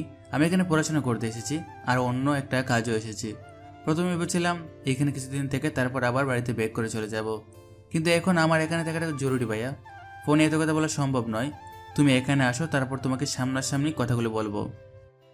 আচ্ছা ঠিক আছে, তাহলে আমি আজকের মধ্যে চলে আসবো সেখানে। খাওয়া দাওয়া করেছিস? হ্যাঁ ভাইয়া খেয়েছি, তোমরা খেয়েছো? হ্যাঁ খাওয়া হয়েছে। আচ্ছা ঠিক আছে, তাহলে আমি এখন বাড়িতে যাচ্ছি, বাড়িতে গিয়ে বের হয়ে পড়বো। তারপর রাতুল বাসায় গিয়ে রেডি হয়ে খাওয়া দাওয়া করে বেরিয়ে পড়ে চট্টগ্রামের উদ্দেশ্যে। রাত 9টায় চট্টগ্রাম গিয়ে পৌঁছায়। তারপর সেখানে গিয়ে রায়মানের সাথে বসে। ভাইয়া আসতে তোমার কোনো সমস্যা হয়নি তো? না, আসতে কোনো সমস্যা হয়নি। এখন বল, তুই যেটার জন্য আমাকে ঢাকা থেকে চট্টগ্রামে আনলি সেটা বল। এই তো দূর থেকে এসেছো, এখন একটু রেস্ট নাও, তারপর কথা হবে। কথা সব পরে হবে, এখনো যা বলতে বলেছি সেটা বল। যার জন্য আমাকে চট্টগ্রামে আনলি আমি তো সেটাই বুঝতে পারতেছি না। তোর এত কি ইম্পর্টেন্ট কথা যেটা তুই ফোনে আমাকে বলতে পারিসনি? আমাকে ঢাকা থেকে চট্টগ্রামে নিয়ে আসলি শুধুমাত্র একটি কথা বলার জন্য? তখনই রুমের ভেতর ঢুকে রাকিব। রাকিব এসে রাতুলকে দেখে রায়মানকে বলল, রাতুল ভাই আসবে, তুই আমাকে আগে বলবি না? কেমন আছেন ভাই? আসতে কোনো অসুবিধা হয়নি তো? আলহামদুলিল্লাহ ভালো আছি, তুমি কেমন আছো? আর আমাকে নিয়ে এত টেনশন করতে হবে না, আমি কিছুক্ষণ পর চলে যাব। আমিও আলহামদুলিল্লাহ ভালো আছি। ভাই আপনি তো আজকে যেতে পারবেন না, আজকে আমাদের সাথে থেকে কালকে যাবেন। এত রাত্রিবেলা যেতে হবে না আপনাকে। সমস্যা নেই রাকিব, আমি আমার গাড়ি নিয়ে এসেছি, গাড়ি দিয়ে চলে যেতে পারবো। ভাই আপনি যদি প্লেনে করেও যান তারপরও আজকে না থেকে যেতে পারবেন না। আপনারা বসুন, আপনার অবশ্যই কথা বলুন। আমি একটু আপুর ফ্ল্যাট থেকে আসছি। রাকিব আর কোনো কিছু না বলে সেখান থেকে বেরিয়ে পড়ে। রাকিব যাওয়ার কিছুক্ষণ পরপরই রাতুল রায়মানের দিকে তাকায়। অনেক সময় নিয়েছিস, এখন তাড়াতাড়ি বলে ফেল, আর সময় নষ্ট করিস না। ভাইয়া ভালোবাসা শব্দটা কি সেটা আমি জানি না, সেই জিনিসটা হয়তো আমার থেকে ভালো তুমি খুব ভালো করে বুঝবে, কারণ তুমি তো একজনকে ভালোবাসো, তাই না? একেবারে দেখায় হয়তো কাউকে কোনো সময় ভালোবাসা যায় কি না আমি জানি না, কিন্তু আমি একজনের মায়ে আটকে গিয়েছি প্রথম দেখায়। জানো মেয়েটা অনেক চুপচাপ থাকে, আমি আগে কখনো দেখিনি, কালকে প্রথম দেখেছি। মেয়েটা কে? তোর সাথে কি কলেজে ভর্তি হয়েছে নাকি? তোর সাথে আগে ক্লাসে পড়ে? না ভাইয়া, মেয়েটা এখন ক্লাস 9-এ পড়ে, রাকিবের ছোট বোন। হ্যাঁ হয়তো আমি ভুল করেছি, ছোট বোনের প্রতি আমার সেরকম নজর দেওয়া উচিত হয়নি, কিন্তু তুমি বলো একজনের মায়ে আটকে গিয়ে আমি কীভাবে সেখান থেকে ফিরে আসতে পারি? ওইখান থেকে ফিরে আসা আমি কোনো উপায় দেখতেছি না। মেয়েটা দেখতে কেমন? রাতুলের কথার মাঝখান দিয়ে রাকিব ঘরের ভেতর ঢুকে। রাকিব ঘরের ভেতর এসে রাতুলকে বলল, ভাইয়া ওপরে চলুন, আপু আপনাকে খেতে রাখছে। রাকিব এত প্রেশার নেওয়ার কোনো কিছু নেই, আমি আসার সময় বাইরে থেকে হালকা নাস্তা করে এসেছি, বাইরে গিয়ে নাস্তা করে নেব আমরা তিনজন, ওদের বাসায় ঝামেলা করা ঠিক হবে না। ভাইয়া কোনো ঝামেলা হবে না, আপনি আসুন আমার সাথে। কিরে রাইমান, তুই কিছু বলিস না কেন? রাকিবের কথায় রায়মান তার ভাইকে বলল, আচ্ছা ঠিক আছে, শোনো, তুমি যেই ফল ফ্রুটসগুলো আমাদের জন্য নিয়ে এসেছো সেখান থেকে 2 ব্যাগ সাথে নিয়ে নাও। হ্যাঁ এইটা করা যায়, আর না হয় চল এখান থেকে বাস স্ট্যান্ড বেশি দূরে নয়, ওখান থেকে গিয়ে অন্য কোনো কিছু নিয়ে আসি। আচ্ছা ঠিক আছে, চলো বাইরে তাহলে যাওয়া যাক। রাইমান আর রাতুল যখনই উঠে দাঁড়ায় বাইরে যাওয়ার জন্য, তখনই রাকিব ওদেরকে আটকে বলে, ভাইয়া আরেকটু সামনে যাবে না? আমি কিন্তু তোমাকে আপন ভাবি। তুমি আমাদেরকে পর করে দিচ্ছ কেন? তুমি আমাদের বাসায় এসেছো, এখানে এইসব কিছুর দরকার নেই। তুমি কেন বুঝতেছো না? এইসব কিছু দেখলে তারপর দুলাভাই রাগ করবে। প্লিজ ভাইয়া, আর কোনো কিছু না বলে চলো এখন।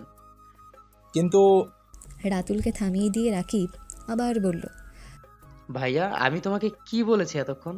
আমি এতক্ষণ বাংলা ভাষায় কথা বলেছি, তুমি কি আমার কথাটা বুঝতে পারোনি?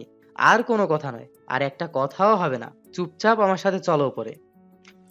আচ্ছা ঠিক আছে, যাচ্ছি, এত প্যারা নিও না। তুমি তো আমার ছোট ভাইয়ের মতোই। রায়মানকে আর তোমাদেরকে কখনো আমি আলাদা চোখে দেখি না। রায়মান, ওখান থেকে 2টা ব্যাগ নিয়ে আয় ওদের বাসার জন্য। তুই নিতে পারবি নাকি আমি হেল্প করবো? তুমি হাঁটো সামনে, আমি নিচ্ছি। তোমাকে নিতে হবে না, তুমি রাকিবের সাথে হাঁটতে থাকো। রাতুল আর কোনো কিছু না বললে রাকিবের সাথে হাঁটতে থাকে। তারা হেঁটে এসে ওদের বোনের ফ্ল্যাটে ওঠে। কলিং বেল দেওয়ার পর রাকিবের দুলাভাই এসে দরজা খুলে দেয়। কেমন আছেন ভাই? ভালো আছেন তো? আসতে কোনো অসুবিধা হয়নি তো? জি ভাই, আলহামদুলিল্লাহ ভালো আছি। আপনারা ভালো আছেন সকলে? আলহামদুলিল্লাহ ভালো আছি ভাই। আসতে কোনো সমস্যা হয়নি তো? না ভাই, আজকে কোনো তেমন সমস্যা হয়নি। ভাই টেবিলে আসুন, খাবার রেডি করেছি। আমি আবার পেটুক মানুষ, খিদে পেলে আর সহ্য করতে পারি না। রাকিবের দুলাভাইয়ের কথায় রাতুল কিছুটা হাসে। তারপর তারা 4 জন একসাথে বসে খাবারটা শেষ করে। খাবার শেষ করার মধ্যে তাসফিয়া আসেনি, শুধু রাকিবের বড় বোন খাবার সার্ভ করে দিয়েছে। এক পর্যায়ে খাবার শেষ হয়ে যাওয়ার পর যখন তারা চলে আসবে, তখন রাকিবের দুলাভাই বলে উঠল, তিন্নির মা, তাই তাসফিয়া কোথায়? বাড়িতে মেহমান এসেছে, এসে দেখা করবে না? রাকিব দুলাভাইয়ের কথা শুনে রাকিব বলল, হ্যাঁ তাই তো, তাসফিয়াকে এতক্ষণ আমি খেয়ালই করিনি। ও কোথায় আছে? ওকে তো একবারও দেখলাম না। আচ্ছা আমি গিয়ে দেখি ও কোথায়, ওকে নিয়ে আসছি। রাকিব এবং রাকিবের দুলাভাইয়ের কথা শুনে রাতুল রায়মানের দিকে তাকায়। রাতুলকে রায়মানের দিকে তাকিয়ে থাকতে দেখে রায়মান রাতুলকে চোখ দিয়ে ইশারা করে বলে, একটু ধৈর্য ধরো, আসছে সেই মেয়ে। বেশ কিছুক্ষণ সময় পর তাসফিয়াকে মাথায় কাপড় দিয়ে বের হয়ে আসতে দেখা যায়। তারপর রাতুলের সামনে এসে রাতুলকে সালাম জানায়। রাকিব, তাসফিয়া তোমার থেকে কত বছরের ছোট? ওর থেকে 4 বছরের ছোট। তাহলে আমি যখন রায়মানকে স্কুল থেকে আনতে যেতাম তখন তো আন্টির কোলে তাসফিয়াকে দেখিনি। ওনারা বাসা থেকে বের হওয়ার সময় তাসফিয়াকে ওনাদের সাথে তেমন একটা নিতেন না, সেই জন্যই তো তাসফিয়া বেঁচে গিয়েছে। বেঁচে গিয়েছে মানে? আঙ্কেল আন্টি ওনারা কোথায়? ওনারা কি এখন ঢাকাতে আছেন নাকি? রাকিবের দুলাভাই রাকিব এবং সাকিবের বড় বোন সকলের রাতুলের দিকে তাকায়। 3 বছর আগে বাবা মা মারা গিয়েছে, তখন থেকে ওদেরকে আমাদের সাথে রাখি। খুব যত্ন করে পড়াশোনা করাইতেছি এই দুইটাকে, নিজের সন্তানের মতো। সরি ভাই কষ্ট দেওয়ার জন্য। আসলে আঙ্কেল আন্টির ব্যাপারে তেমন একটা কিছু জানতাম না, তো সেজন্য বলে ফেললাম আর কি। ওনারা কি 2জন অ্যাক্সিডেন্টে মারা গিয়েছিল? হ্যাঁ, 2জন কার অ্যাক্সিডেন্টে মারা গিয়েছে। তারপর রাতুল আর কোনো কিছু বলল না। রায়মান আর রাকিবকে নিয়ে ওদের বাসায় বিদায় জানিয়ে নিচে আসে। নিচে এসে রাকিবের উদ্দেশ্যে বলল, আচ্ছা রাকিব, এদিকে চায়ের দোকান কতটুকু দূরে? বেশি দূরে নয় ভাইয়া, এই কাছেই। 4-5 মিনিট হাঁটার পর দোকান পাওয়া যায়। আপনি কি চা খেতে চাচ্ছেন? তাহলে বাসায় বলি বানিয়ে দিতে। না না, তা করতে হবে না, বাসায় বানাতে হবে না। চলো আমরা সকলে মিলে টঙের দোকানে গিয়ে চা খেয়ে আসি। তুমি গিয়ে তোমার দুলাভাইকে ডেকে নিয়ে আসো, বলো আমরা একসাথে চা খেতে যাবো বাইরে। রাকিব আর কোনো কিছু না বলে সেখান থেকে উপরে উঠে যায় তার দুলাভাইকে ডেকে আনার জন্য। রাকিব যাওয়ার পরপরই রাতুলকে রায়মান জিজ্ঞেস করলো, কি ভাইয়া, কেমন দেখলে? শোনো, মেয়েটা এতিম, যা করবি বুঝে শুনে করবি। মেয়েটার সাথে এমন কোনো বিহেভিয়ার করবি না যাতে মেয়েটা কষ্ট পায়। এটুকু বয়সে বাবা মা 2জনকে হারিয়ে ফেলেছে, বুঝতে পারতেছিস? আসলে আমাদের এই কষ্টটা বোঝার ক্ষমতা নেই, কারণ আমাদের বাবা মা আমাদের পাশে রয়েছে, তো সেই জন্য। হ্যাঁ ভাইয়া, তুমি ঠিক বলেছ, আমার সেই দুঃখটা বোঝার ক্ষমতাটা নেই। কিন্তু বিশ্বাস করো, আমার কাছ থেকে ওর বিন্দু পরিমাণ কষ্ট হবে না। আমি যতটা পারি ওকে আমার সর্বোচ্চটা দিয়ে আগলে রাখবো। তাহলে কারণটা এটাই না, এইখানে দিকে পড়াশোনাও করবি আর ওকেও পাহারা দিয়ে রাখবি, তাই না? হ্যাঁ, তোমার আইডিয়াটা ঠিক। ওকে এখন থেকে দেখে দেখে রাখবো। জানো, ও যখন স্কুলে যায় তখন ও বোরকা পরে স্কুলে যায়। এখানকার যুগের মেয়েরা যখন শরীর দেখাতে ব্যস্ত, তখন এই মেয়েটা নাকি শরীরে ডাকতে ব্যস্ত। আমি বিশ্বাস করি আমার লাইফে এমন কোনো মেয়ের দ্বিতীয়বার আসবে না, আর আমি আমার লাইফ থেকে ওকে হারাতে দেব না। ওকে বিয়ে করিয়ে নিয়ে যায় আমাদের বাসায়, অন্তত বউ নিয়ে একসাথে পড়াশোনা করতে পারবি ওখানে, আমাদের সাথেও থাকা হয়ে যাবে তো। না ভাইয়া, ওর বয়স একদম কম। আমি এখন এসব চাচ্ছি না। আমি এখান থেকে ইন্টার শেষ করি, তারপর অনার্সটা কমপ্লিট করব, পরবর্তীতে ওকে এখান থেকে নিয়ে একেবারে চলে যাব ঢাকায়। তার আগে আমি কোনো কিছু করতে চাচ্ছি না। আর বাবা মাকে বোঝানোর সব দায়িত্ব তোমার। আমি জানি না তুমি ওদেরকে কীভাবে বোঝাবে, কারণ ভাবির কথা আমি পরিবারকে বলেছি এবং বাবা মাকে আমি রাজি করিয়েছি। আচ্ছা, ভালো কথা মনে করেছো। তোমাদের বিয়ের ডেট কবে করেছো? আরো 2 বছর পর। এতদিন আমি সহ্য করবো কিভাবে বুঝতে পারতেছি না। ও আমার থেকে এতটা দূরে দূরে থাকবে, আমি সেটা কিভাবে সহ্য করি তুই বল। ভাইয়া চিন্তা করো না, আমরা 2 ভাই একসাথে বিয়ে করব। তখন দেখবে বাবার বিয়ের খরচটাও কমে আসবে। আর তোমার শ্বশুর বাড়ির লোকজন যে রাজি হয়েছে তাতেই অনেক। তুমি আমাদের বিজনেস ছেড়ে গিয়েছো বাবার পিছন পিছন রাজনীতিতে। হয়েছে তোর, আর এখন বড় বড় কথা বলতে হবে না, চুপ কর। এখন তোর সাথে আমার কথা বলাটাই ভুল হয়েছে। আমার সাথে তো রাগ করে বাসা থেকে বেরিয়ে এসেছিলি, তাহলে এখন আমি সবকিছুতে দেখবো কেন? বাসা থেকে যেমন বেরিয়ে এসেছি তেমন তো আমি প্রথম তোমার সাথে যোগাযোগ করেছি। ওই সময় মনটা চাচ্ছিল তাকে থাপ্পড় দিয়ে দাঁত চোখ ফেলে দিই। তোর কত বড় সাহস, তুই বাড়ি থেকে না বলে রাগ করে তুই চট্টগ্রাম চলে এসেছিস। তুই জানিস না আমাদের কত শত্রু, যদি তোর কোনো কিছু করে ফেলতো তখন? ভাইয়া ওসব ছাড়ো তো, আমি ওসব ভয় পাই না। রায়মান আর কিছু বলতে যাবে তখনই উপর থেকে রাকিব আর রাকিবের দুলাভাই নিচে নামছে। আরে ভাই, আমার একটু মনেও নেই চায়ের কথা বলতে। আমরা তো এখানে খাওয়ার পরে চা খাই না, সেজন্য হয়তো ভেবেছি যে আপনিও খান না। আমার মনে ছিল না আপনারা ঢাকার মানুষ। আরে ভাই, এটা সমস্যা নেই, বাদ দেন।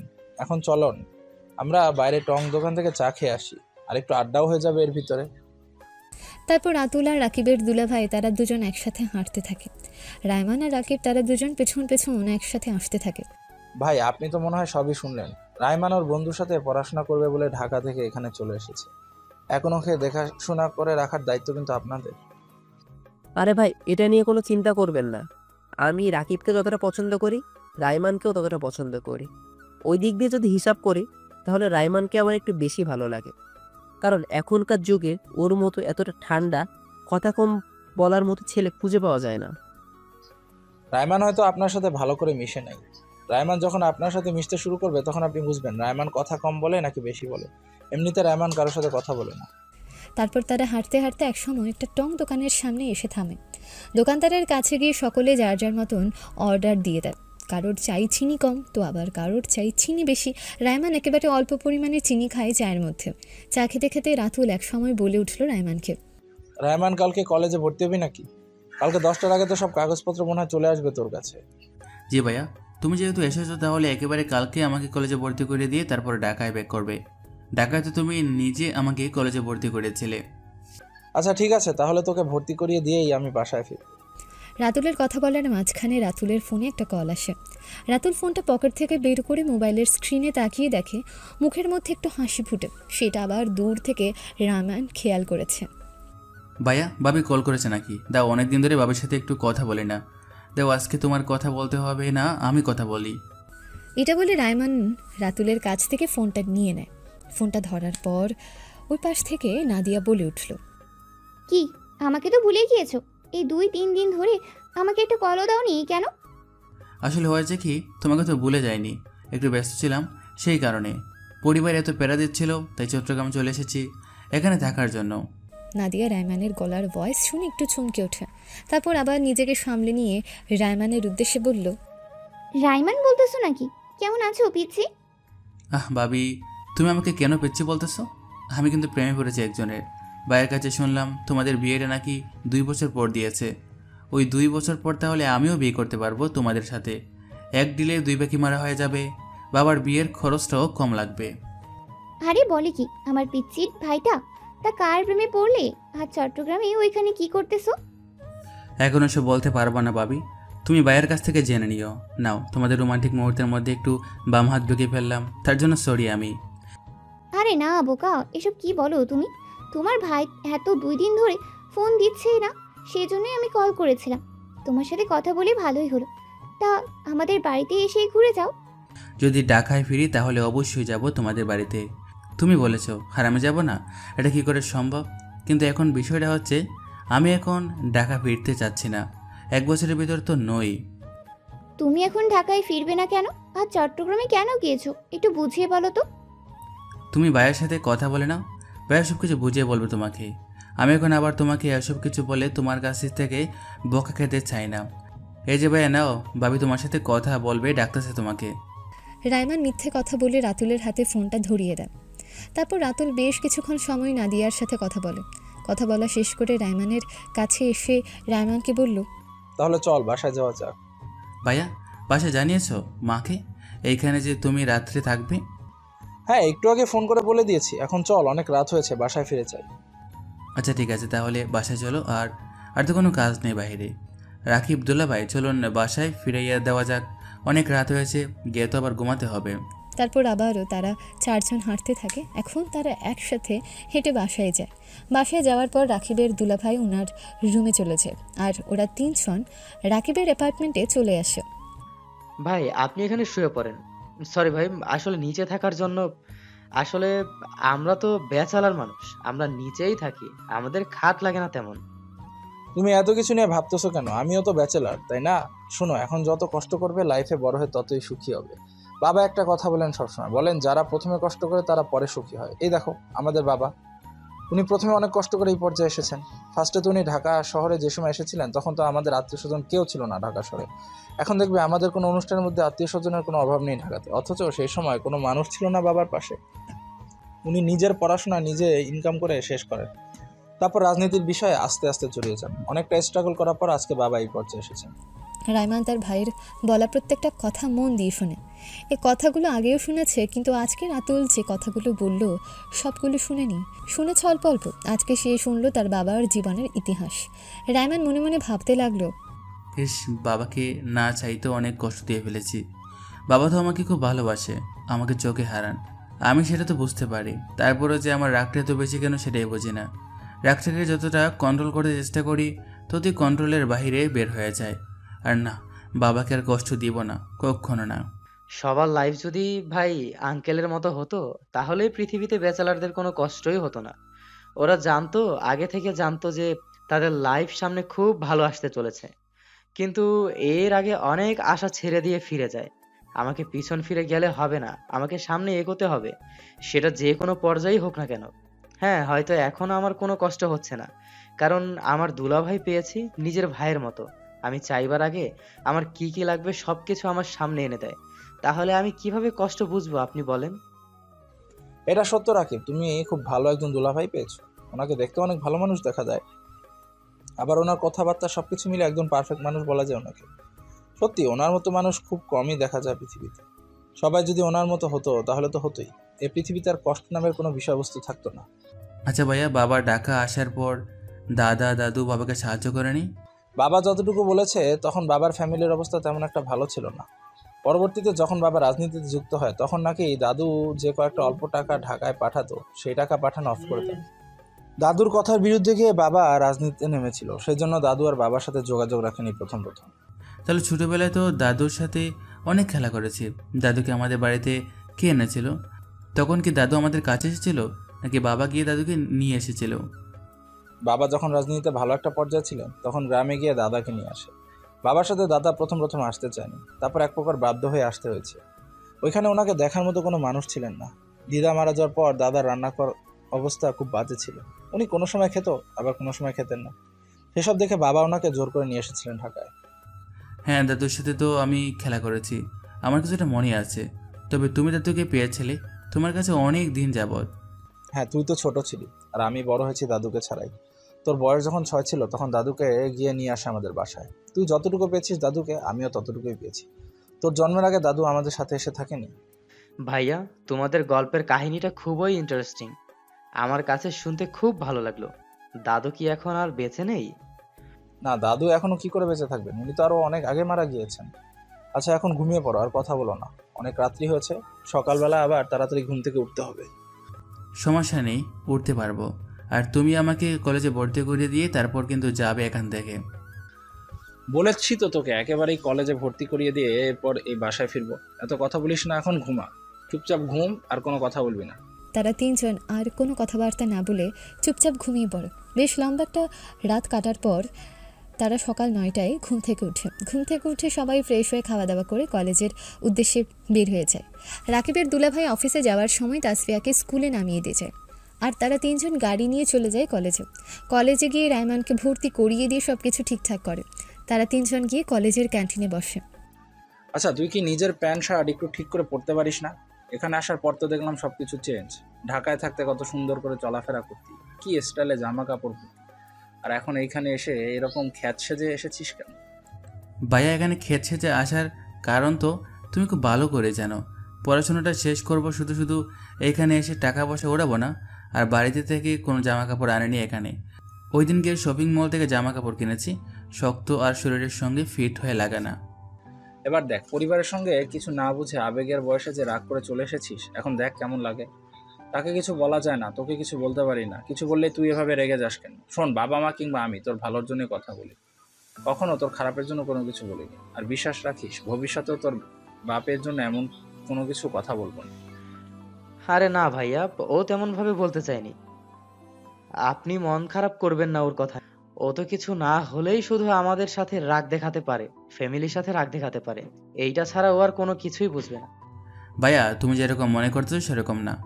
আমি তোমাদের সবাইকে বিশ্বাস করি, আমার ভালোর জন্য সব কিছু করো। তোমরা কিন্তু নিজেই বলো, আমার মতো বয়সের ছেলেরা কি এখন বিজনেসে বসার সময়? শুধু খালি বাবা বললেই হবে? আমাকে ডিসিশন নিতে হবে না? আমার মেন্টালিটি জাজ করতে হবে না? আমি নিজে কতটুকু প্রেশার নিতে পারবো সেটা কি বাবা একবারও দেখবে না? তুই চলে আসার পর বাবা অনেক কষ্ট পেয়েছে, এটাও বলেছে তোর সাথে করা ব্যবহারগুলো করা উচিত হয়নি। আর তুই তো খুব ভালো করে জানিস বাবা তোকে ঠিক কতটা ভালোবাসে। আমার থেকেও বেশি ভালোবাসে তোকে, কারণ তোর উপস্থিত বুদ্ধি বেশি।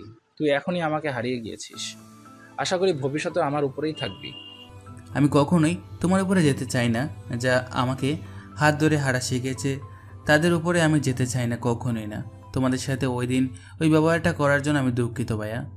তোমারই তো ছোটো ভাই, আমাকে ক্ষমা করে দিও। আর বাবা মায়ের কাছেও আমার কথাটা বলে রেখো।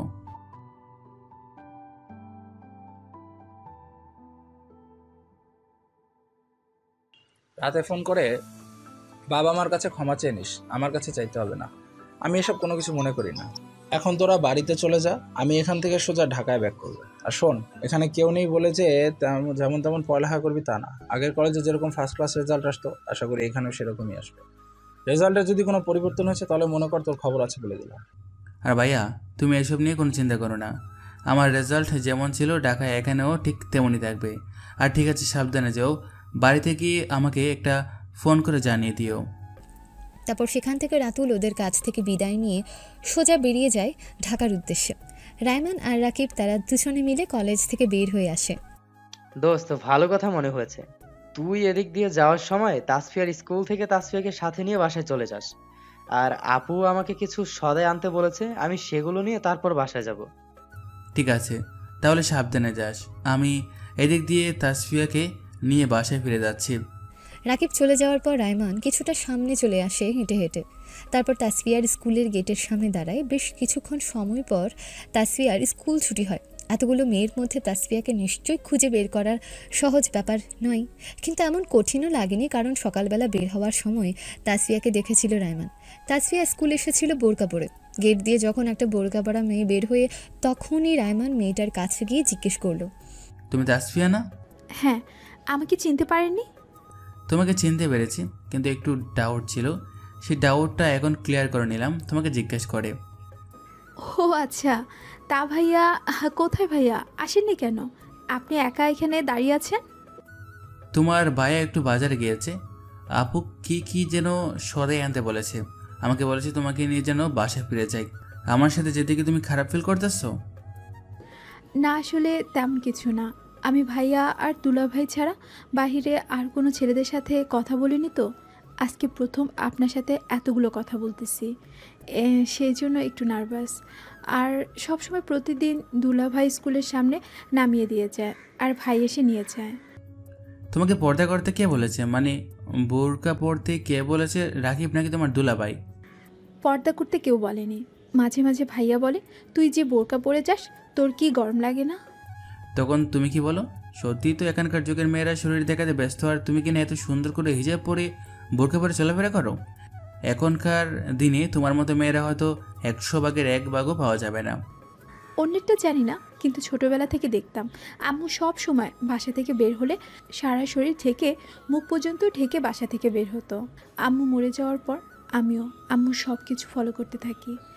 এখন ইনশাল্লাহ আমার অভ্যাস হয়ে গেছে, আমার কোনো গরম লাগে না। পৃথিবীর এইটুকু গরম যদি সহ্য করতে না পারি তাহলে জাহান্নামের এই ভয়াবহ আগুন কিভাবে সহ্য করব? হ্যাঁ, তা ঠিক, তোমার কথা একদম ঠিক। সারা জীবন এমন থাকার চেষ্টা করবে। রায়মানের কথা শুনে তাসফিয়া মাথা নাড়ায়। তারপর তারা দুজন হাঁটতে হাঁটতে বাড়িতে চলে আসে।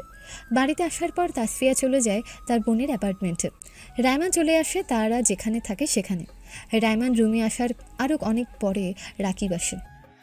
আরে দোস্ত, আর বলিস না, বাইরে যেই পরিমাণ ভিড় বাজারে, তোকে একদিন নিয়ে গেলে পরের দিন আর তোকে খুঁজে পাওয়া যাবে না। আমার বাজারে যাওয়ার ইচ্ছা নেই।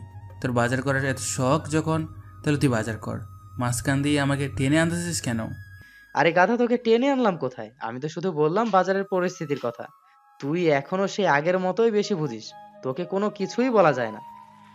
রাকিবের কথা বলার মাঝখানে রায়মানের ফোনে একটা কল আসে। রায়মান ফোনটা হাতে নিয়ে তারপর রিসিভ করে কানে দিয়ে বলল, হ্যাঁ দোস্ত, বল কেমন আছিস? কী অবস্থা, দিনকাল কেমন চলতেছে? ভাই, তোকে ছাড়া একদম ভালো নেই আমরা। কবে আসতেছিস এখানে সেটা বল। দোস্ত, কিছু করার নেই, এখন আমি বাড়িতে ফিরতেছি না। পরিবারের সবাইকে বুঝিয়ে ফেলেছি। এখানে পড়াশোনাটা শেষ করে একেবারে বাড়িতে গিয়ে বাবার বিজনেসে বসবো। বাকি পড়াশোনাটা এখান থেকে শেষ করব। দোস্ত, তোকে ছাড়া আমরা কিভাবে থাকবো? তোকে ছাড়া কলেজেও আমাদের মন বসতেছে না। আমি এখন ঠিক মতো কলেজে যাচ্ছি না, তুই আমাদের সাথে নেই সের জন্য। দোস্ত, এত প্যারা নেওয়ার কিছু নেই। ঠিকমতো কলেজে যা, ইন্টারটা কমপ্লিট কর, এসএসসি পরীক্ষার পর এখানে এসে আমাদের সাথে যতদিন ইচ্ছে ততদিন থেকে যাস। সে পরীক্ষাও তো আরও 1 বছর রয়েছে। আমি ভাবতেছিলাম কিছুদিন পর যাবো তোর ওইখানে, যদি তুই এখন না আসিস আমাদের কাছে। রাকিব রায়মানের কান থেকে ফোনটা নিয়ে রিজভিকে বলে উঠল, সব সময় তো ফোন করে ওর সাথে কথা বলিস, কোনো সময় জানতে চেয়েছিস আমি আছি কিনা? শালা, তোরা সব কয়টা নিমক হারাম, তোদের কাছ থেকে একটু দূরে চলে এসেছি, সেজন্য প্রত্যেকে আমাকে ভুলে গিয়েছিস। দোস্ত, তোকে কি করে ভুলে যাই? তুই আবার এরকম পাগলের মতো কথাবার্তা বলতেছিস কেন? তোর সাথে তো সেই দিনেও কথা হয়েছে আমার। তো কি হয়েছে? তুই ফোন করে তো রাইমানের সাথে কথা বলেই যাচ্ছিস, একবারও কি আমার কথা জিজ্ঞেস করেছিস? তারপর রাকিব আর রিজভি একে অপরের সাথে কথা বলতে থাকে। রায়মান জানে এখন আর রিজভির কথা থামবে না, সেজন্য সে অ্যাপার্টমেন্ট থেকে বের হয়ে সোজা ছাদে চলে যায়। ছাদে উঠে দেখতে পায় ছাদের কর্নারে দাঁড়িয়ে আছে তাসফিয়া। রায়মান তাসফিয়ার কাছে গিয়ে দাঁড়িয়ে তাসফিয়াকে জিজ্ঞেস করলো, এই সন্ধ্যাবেলা ছাদের মধ্যে কি করতেছো? তাসফিয়া প্রথমে কোনো উত্তর দেয় না। তারপর যখন রায়মান আবার প্রশ্ন করলো তখন তাসফিয়া বলল, কিছু না, এমনিতে এসেছিলাম ফুলের চারাগুলোতে পানি দেওয়ার জন্য। ও আচ্ছা, তাই সন্ধ্যাবেলার সময়টাতে যে এখন দাঁড়িয়ে রয়েছো, আর অনেক আগে তো তোমার ফুলের চারার মধ্যে পানি দেওয়া শেষ। এই সময়টা কি তোমার খুব পছন্দ? আপনি আমার পছন্দ অপছন্দ নিয়ে এতটা ভাববেন না। আপনি যেসব চাচ্ছেন সেসব কখনোই সম্ভব না। আপনি দয়া করে এখান থেকে চলে যান। আপনি আমাকে যে টাইপের মেয়ে ভাবতেছেন, আমি কিন্তু সেই টাইপের মেয়ে নই। আমি একদম একটা গাইয়া মেয়ে, যার কোনো বর্তমান সময়ের ডিজিটাল কোনো চলাফেরা নেই। এটা থাপ্পড় মারবো তোমাকে। এত বড় কথা বলতেছো কেন আমার সামনে? গায়েকে তুমি বোঝো? আর কি বললে তুমি ডিজিটাল কোনো চলাফেরা পারো না? সেটা তুমি বলো যে 100%-এর মধ্যে কয় পার্সেন্ট মানুষ এই কাজটা করে? আমি মনে করি 99.99% মানুষই ডিজিটালভাবে চলাফেরা করে। নিজেকে কখনো ঘাইয়া ভাবে না। তুমি কতটা স্মার্ট তা তুমি নিজেও জানো না। এবার শুধু প্রথমবার দেখে ছেড়ে দিলাম, আর নয়তো পরের বার যদি এইসব বলো, আমি কিন্তু চর মারতে দ্বিতীয়বার ভাববো না।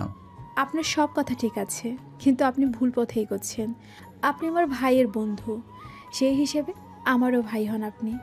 আপনার সামনে যাওয়ার কোনো পারমিশন দেয়নি ইসলাম। আমি কি করতেছি একটু বুঝিয়ে বলবে? আমি না কোনো কিছুই বুঝতে পারছি না। তুমি কি বলতেছো একটু ভালো করে বুঝিয়ে বলো। এবার তাসফিয়ার রায়মানের দিকে সরাসরি ঘুরে দাঁড়িয়ে তারপর রায়মানকে বলল, আমি এই কয়েকটা দিনে আপনাকে অনেকবার দেখেছি। আপনি আমার দিকে কেমন করে তাকিয়ে থাকেন। আমি এত কিছু না বুঝলেও আপনার সেই তাকানোর অর্থটা আমি ঠিকই বুঝি। আপনি যা চাচ্ছেন তা কখনোই সম্ভব না। আমার তাকানোতে তোমার কি কোনো অস্বস্তি হয়? আমার তাকানোটা কি তোমার কাছে খারাপ মনে হয়? শুনেছি মেয়েরা নাকি চোখ দেখলে বুঝতে পারে যে একটা ছেলে তার দিকে কীভাবে তাকিয়েছে। তুমি আমার তাকানো দেখে কী ভেবেছ? খারাপ না ভালো কোনটা? আমার ভালো লাগে না। আমিও বুঝতে পারি কোনটা খারাপভাবে তাকানো আর কোনটা ভালোভাবে তাকানো। আপনি যদি আমার দিকে নোংরামি চোখে তাকাতেন, তাহলে আমি আপনার সাথে এখানে দাঁড়িয়ে কথা বলতাম না। তাহলে আমার কোনো প্যারা নেই। তুমি এসব বিষয় নিয়ে চিন্তা করো না বউ, তুমি আমারই হবে, সেটা 2 বছর পর হোক কিংবা 5 বছর। আর আমি তোমার সাথে প্রেম করব না, করব বাট সেটাও বিয়ের পর।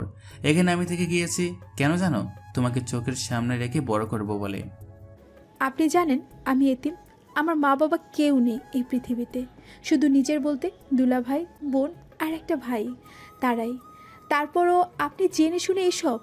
আচ্ছা, আমাকে বিয়ে করার চিন্তা করতেছেন, এই শহরে কেউ কারো খোঁজ রাখে না, আপনি এসব বাদ দেন। আমার চেয়ে আরও অনেক ভালো মেয়ে পাবেন লাইফে। আমাকে আপনার ফ্যামিলি কখনো মেনে নেবে না, একজন এতিম মেয়েকে। তোমাকে এত কিছু ভাবতে হবে না, তুমি মনোযোগ দিয়ে পড়াশোনাটা শেষ করো। পুরো শেষ করতে হবে না, আপাতত ইন্টারটা কমপ্লিট করো। আর মাত্র 3 বছর, আমার ওই দিকে দিয়ে ভার্সিটি কমপ্লিট হয়ে যাবে। তারপর ওই বাড়িতে একসাথে তোমাকে নিয়ে ঢুকবো। আর কি বললে আমার ফ্যামিলির কথা? ওই দিন ভাই এসেছে দেখেছিলে? হ্যাঁ, ওই যে রাতুল ভাইয়া, সে না? হ্যাঁ সেই। তোমার মনে প্রশ্ন জাগে না হঠাৎ করে রাতুল ভাইয়া এখানে কেন আসলো? কেন এসেছিল? হয়তো আপনাকে দেখতে এসেছিল, বা আপনাকে কলেজে ভর্তি করিয়ে দিতে এসেছিল। তুমি যেগুলো ভেবেছো সেগুলো একটাও না। ভাইয়া এখানে এসেছিল আমার বলাতে। ভাইয়াকে বলেছিলাম আমি ঢাকাতে ব্যাক করব না, আমি এখানেই বাকি পড়াশোনাটা শেষ করব। ভাইয়া জিজ্ঞেস করেছিল কেন? আমি বলেছিলাম কাউকে ভালো লেগে গিয়েছে। তুমি তো একজনকে ভালোবাসো, হলো তুমি আমার অবস্থাটা নিশ্চয়ই বুঝতে পারবে। তারপর ভাইয়াকে এখান থেকে তোমাকে দেখিয়ে দিলাম। তোমাকে এত কিছু চিন্তা করতে হবে না, এখন এইসব কথা কাউকে বলার দরকার নেই। এসএসসি পরীক্ষা দাও, তারপর আমি ফ্যামিলিকে এখানে আনবো। আপনি কিন্তু যা করতেছেন এসব কিন্তু ঠিক হচ্ছে না। আপনি দেখতে শুনতে অনেক ভালো, আপনি আমার থেকে আরও অনেক ভালো মেয়ে ডিজার্ভ করেন। আপনি শুধু শুধু আমার পিছনে সময় নষ্ট করতেছেন। হ্যাঁ, আমি চাচ্ছিলাম না সময়টা নষ্ট করতে, কিন্তু কি করবো বলো? তোমার তো বয়স কম, আর আমিও এখন পর্যন্ত ইনকাম করি না, বাট অল্প হলেও করি। সেটা দিয়ে আমাদের দুজনের দিব্যি চলে যেত। কিন্তু আমি তোমাকে রানী বানিয়ে রাখবো। নেক্সট ইয়ার ভাইয়ার বিয়ে, যদি তোমার এসএসসি পর ভাইয়ার বিয়ে হয় তাহলে তোমার আর আমার বিয়েটাও ভাইয়ের বিয়ের সাথী হয়ে যাবে। আমি কিচ্ছু জানি না এই বিষয়ে, আপনি আমার থেকে দূরে থাকবেন। আমি আমার ফ্যামিলির বাইরে যেতে পারবো না, ওরা যা বলবে আমি তাই করব। বিলিভ মি তাসফিয়া, তুমি যদি আমাকে স্বেচ্ছায় বিয়ে না করো বা তোমার ফ্যামিলি যদি স্বেচ্ছায় বিয়েতে রাজি না হয়, তোমাকে এখান থেকে তুলে নিয়ে ঢাকা গিয়ে বিয়ে করার ক্ষমতা আমি রাখি, বুঝেছো? সেটা আমার ভাইকেও করাতে হবে না, আমার বাবাকে দিয়েও করাতে হবে না, সেটা আমার দ্বারা পসিবল। নর্মালি হলেও আমার তোমাকে চাই, জোর করে হলেও আমার তোমাকেই চাই। আর আমি একবার যেটা চাই সেটা আমার বাবা আর ভাই আমার চোখের সামনে যতক্ষণ পর্যন্ত না এনে দিতে পারবে ততক্ষণ পর্যন্ত ওদের শান্তি নেই। আর তুমি তো আজ তো একটা মানুষ, আমার ভালোবাসা। আপনি আমাকে থ্রেট করছেন, তার সাথে সাথে ইমোশনাল ব্ল্যাকমেল করছেন। কিন্তু আপনি আমাকে কবে দেখেছেন আর কবে থেকে ভালোবাসতেছেন? 2 দিনে কখনো ভালোবাসা হয় না, বুঝেছেন? আপনি আমার ব্যাপারে কি জানেন? কিছুই জানেন না। আমার ফ্যামিলির কারো কাছে পর্যাপ্ত পরিমাণ টাকা পয়সা নেই। আমাকে আর ভাইয়াকে দুলাভাই পড়াশোনা করাচ্ছে। বাবা মা মারা যাওয়ার পর আমাদের কিছু ঋণ ছিল, তখন ব্যাংক সব কিছু নিয়ে নিয়েছে। এখন আমাদের নিজস্ব বলতে কোনো গন্তব্য নেই, ভাইয়ার বাড়ি ছাড়া। নিজের নানুর বাড়ির মানুষ আমাদের থেকে মুখ ফিরিয়ে নিয়েছে, চাচা চাচির কথা তো বাদই দিলাম। রায়মান এবার অনেকটা কাছে যায় তাসফিয়ার। তারপর তাসফিয়ার 2 গালে 2টা হাত রেখে বলল, এই রায়মান যতদিন বেঁচে আছে ততদিন তুমি একা নও। তোমার এসএসসি দেওয়া লাগবে না, আমি এই সপ্তাহের ভিতরে তোমাকে বিয়ে করব। বাট তোমার সাথে এক রুমে থাকবো না, এক বাসায় থাকবো না। এখন যেমন আছো বিয়ের পরও তেমন থাকবে। এসব কি বলতেছেন আপনি? আপনি কি পাগল হয়ে গিয়েছেন? এখন কিভাবে বিয়ে? হ্যাঁ, তুমি চিন্তা করো না, তোমাকে আগলে রাখার জন্য আমার তোমার পাশে থাকাটা, কাছে থাকাটা জরুরি। তাহলে যেটা আমি এখন হারামভাবে করতে চাচ্ছি না, আমি তোমার সম্পূর্ণ হালাল করে নিজের করে পেতে চাই। দেখো, তোমার বাসা এখন তোমার গাল ছুঁয়েছি, আমি পরপুরুষ, তোমাকে দেখার অধিকার নেই আমার। বাট আমি কিন্তু তোমাকে ছুঁয়েছি, সেটাও হারামভাবে। তাই আমি তোমাকে হালাল করে নিতে চাই আমার কাছে। যা করতেছেন ভালোভাবে ভেবে চিন্তে করবেন। আমি কিন্তু এখনকার আধুনিক মেয়েদের মতো এসব পোশাক পরতে পারি না। আমি কিন্তু এসব আধুনিক মেয়েদের মতো চলাফেরা করতে পারি না। আমি সেই 90 সালের মেয়েদের মতো। একটা কথা রাখবে আমার? কোন বিষয়? আমি যেই হই না কেন, তোমাকে ভালোভাবে রাখতে পারলেই আমাকে বিয়ে করে নেবে। হয়তো আমার পরিবার আসবে, আমার বিষয়ে অনেক কিছু জানাবে, আমার ফ্যামিলির বিষয়ে অনেক কিছু জানবে। সব কিছু জানার পর আমাকে কিন্তু ফিরিয়ে দিতে পারবে না তুমি। আর তোমরা যা ইচ্ছা যদি এখন ফিরিয়ে দাও, তোমাকে ঠিক কোনো না কোনোভাবে নিজের করে নেব। আপনি আবারও আমাকে থ্রেট করতেছেন? আমার ফ্যামিলি আমাকে যা বলবে তাই করব। এখন যদি আমাকে বলে ওরা আপনার সাথে আমাকে বিয়ে দিতে চায়, আমি চোখ বন্ধ করে এই কথাগুলো মেনে নিতে প্রস্তুত। ওকে, গুড গার্ল। আশা করি তোমার ফ্যামিলি কেউ না করবে না। তারপরে বলা যায় না আজকে রাতের মধ্যে কিংবা কালকের মধ্যে আমার ফ্যামিলি আসবে। রেডি থেকো, এখন নিচে চলে যাও। দুপুরে খেয়েছিলেন? হ্যাঁ খেয়েছি, তুমি খেয়েছো? হ্যাঁ খেয়েছি। আচ্ছা ঠিক আছে, আমি নিচে যাচ্ছি। সাবধানে যেও। তারপর সেখান থেকে উঠে তাসফিয়া নিচে চলে যায় ওদের ঘরে। তাসফিয়া চলে যাওয়ার কিছুক্ষণের মধ্যে রাইমান সেও ছাদ থেকে নেমে নিজের অ্যাপার্টমেন্টে চলে যায়। সেখানে গিয়ে দেখে রাকিব শুয়ে আছে, ফোন টিপছে। রাইমান গিয়ে রাকিবের পাশে বসে পড়ল। রাকিব, বিয়ে করতে যাচ্ছি আমি, কি বলিস? সত্যি? তুই কি বলতেছিস? এইসব রাতুল ভাইয়ারই তো, এখনো বিয়ে হয়নি। ওনার না সামনে বছর ডেট। এইটা কোনো প্রবলেম না, আমি এখন শুধু রেজিস্ট্রি করে রাখবো। ভার্সিটি শেষ হওয়ার পর তাকে নিজের বাড়িতে নিয়ে যাব। এখন সে যেভাবে আছে বিয়ের পর সেভাবেই থাকবে, শুধু অধিকারটা থাকবে আমার ওর উপর। ওকে জোর করে কোনো কিছু করতে বলতে পারবো, এবং এখন আমি যে টাকা উপার্জন করি অনলাইনে সেটা দিয়ে আমি আমার বউকে পালতে পারবো। রাইমানের কথা শুনে রাকিব মজা করে বলল, দোস্ত, তুই বলেছিলি আমার বোনকে বিয়ে করবি, এখন তুই অন্যজনকে বিয়ে করতে যাচ্ছিস। তুই আমার বোনকে ধোকা দিয়েছিস। তোর বিয়ে হবে না, আমি বদদোয়া দিলাম। আমি কখন তোর বোনকে ধোকা দিলাম? আমি বলেছি আমি বিয়ে করব। মেয়েটা তো তোর বোনও হতে পারে, তাই না? তুই জানিস আমি ঘুরিয়ে ফিরিয়ে কথা বলতে পছন্দ করি না, যা বলি ডাইরেক্ট সরাসরি বলে ফেলি। তাসফিয়াকে বিয়ে করব, ও যেভাবে আছে সেভাবেই থাক, শুধু ওর উপরে আমি অধিকার খাটিয়ে যেন একটা কথা বলতে পারি সেই জায়গাটা যাচ্ছি। রাইমানের কথা শুনে রাকিব কিছুক্ষণ নিস্তব্ধভাবে চুপ করে থাকে। কিছুক্ষণ চুপ করে থাকার পর রাকিব বলে উঠল, দোস্ত, তুই কি এসব সিরিয়াস ভেবে নিয়েছিস আমার কথাবার্তা? দেখ ভাই, এসব মাথা থেকে ঝেড়ে ফেলে দে। তোর ফ্যামিলি কখনো মানবে না তাসফিয়াকে। হ্যাঁ ঠিক আছে, তাসফিয়া সুন্দর, কিন্তু ওর স্টেটাস নেই তোর বউ হওয়ার। দেখ, সম্পর্ক তো হয় সামনে সামনে। আজকে যদি ভাইয়া এখান থেকে বের করে দেয়, তাহলে জানি না আমরা কোথায় গিয়ে উঠবো, কি করব, কি খাবো। আশা করি ভাইয়া এটা করবে না কখনো, কারণ উনি ওনার বাচ্চাদের মতোই আমাদেরকে দেখেন। তোর এত কথা শোনাতে আমি অভ্যস্ত নই। কালকে বাবা মা আসবে, দুলাভাইয়ের সাথে আপুর সাথে কথা বলবে, আর ফ্যামিলি মানবে কিনা মানবে না সেটা আমার উপর ছেড়ে দে। তুই যে প্রধানমন্ত্রীর ছেলে, সেটা আপু দুলাভাই কাকে বলিসনি কেন সেদিন? আমি বলতে চেয়েছিলাম, বাট তুই আমাকে আটকে দিয়েছিলি। সেটা করলি কেন? আমি নিজের পরিচয়ে বাঁচতে চাই, আমি বাবার পরিচয়ে বাঁচতে চাই না। সেদিন যদি তুমি বলতি যে আমি প্রধানমন্ত্রীর ছেলে, তাহলে হয়তো আবুদুল্লাহ ভাই আমাকে আর একটু ভালো করে আদর যত্ন করতো। বাট আমার সেসব কোনো কিছুই চাই না, যেমন আছি তেমনই থাকি। নিজের পরিচয় নিজেই তৈরি করব, তাই বলিনি। বুঝতে পেরেছি বন্ধু। আচ্ছা ঠিক আছে, দেখ তুই রাতুল ভাইয়ের সাথে কথা বলে কি বলে রাতুল ভাইয়া। রাইমান বসা থেকে উঠে একটু দূরে চলে যায়। সেখানে গিয়ে রাতুলকে সব কিছু খুলে বলে। প্রথম প্রথম রাতুল রাজি হতে চায়নি, তারপর ঠিকই রাইমানের জোড়াজুড়িতে রাজি হয়েছে। আচ্ছা ঠিক আছে, বাবা বাসায় আছে, আজকে মনে হয় তেমন কোনো কাজ নেই। আমি গিয়ে ওদেরকে ম্যানেজ করে চট্টগ্রাম আসতেছি, তুই টেনশন নিস না, ওই দিকটা তুই সামলে নে। ধন্যবাদ ভাই, তোমরা সাবধানে এসো। রাইমান রাতুলের সাথে কথা বলে রাকিবের কাছে আসে। ভাইয়া সব কিছু মেনে নিয়েছে, হয়তো বাবা মাকে নিয়ে এখানে চলে আসবে। বিয়েটা কি আর কয়েক বছর পরে করলে হতো না? রাইমান রাকিবের দিকে তাকায়। রাইমানের তাকানো দেখে রাতুল আমতামতা করে বলল, আরে ভাই, আমার বোনটা তো এখনো অনেক ছোট, সেই কারণে বলছিলাম। তোর বোনের সাথে আমি কি শারীরিক সম্পর্ক করব না একসাথে এক রুমে থাকবো?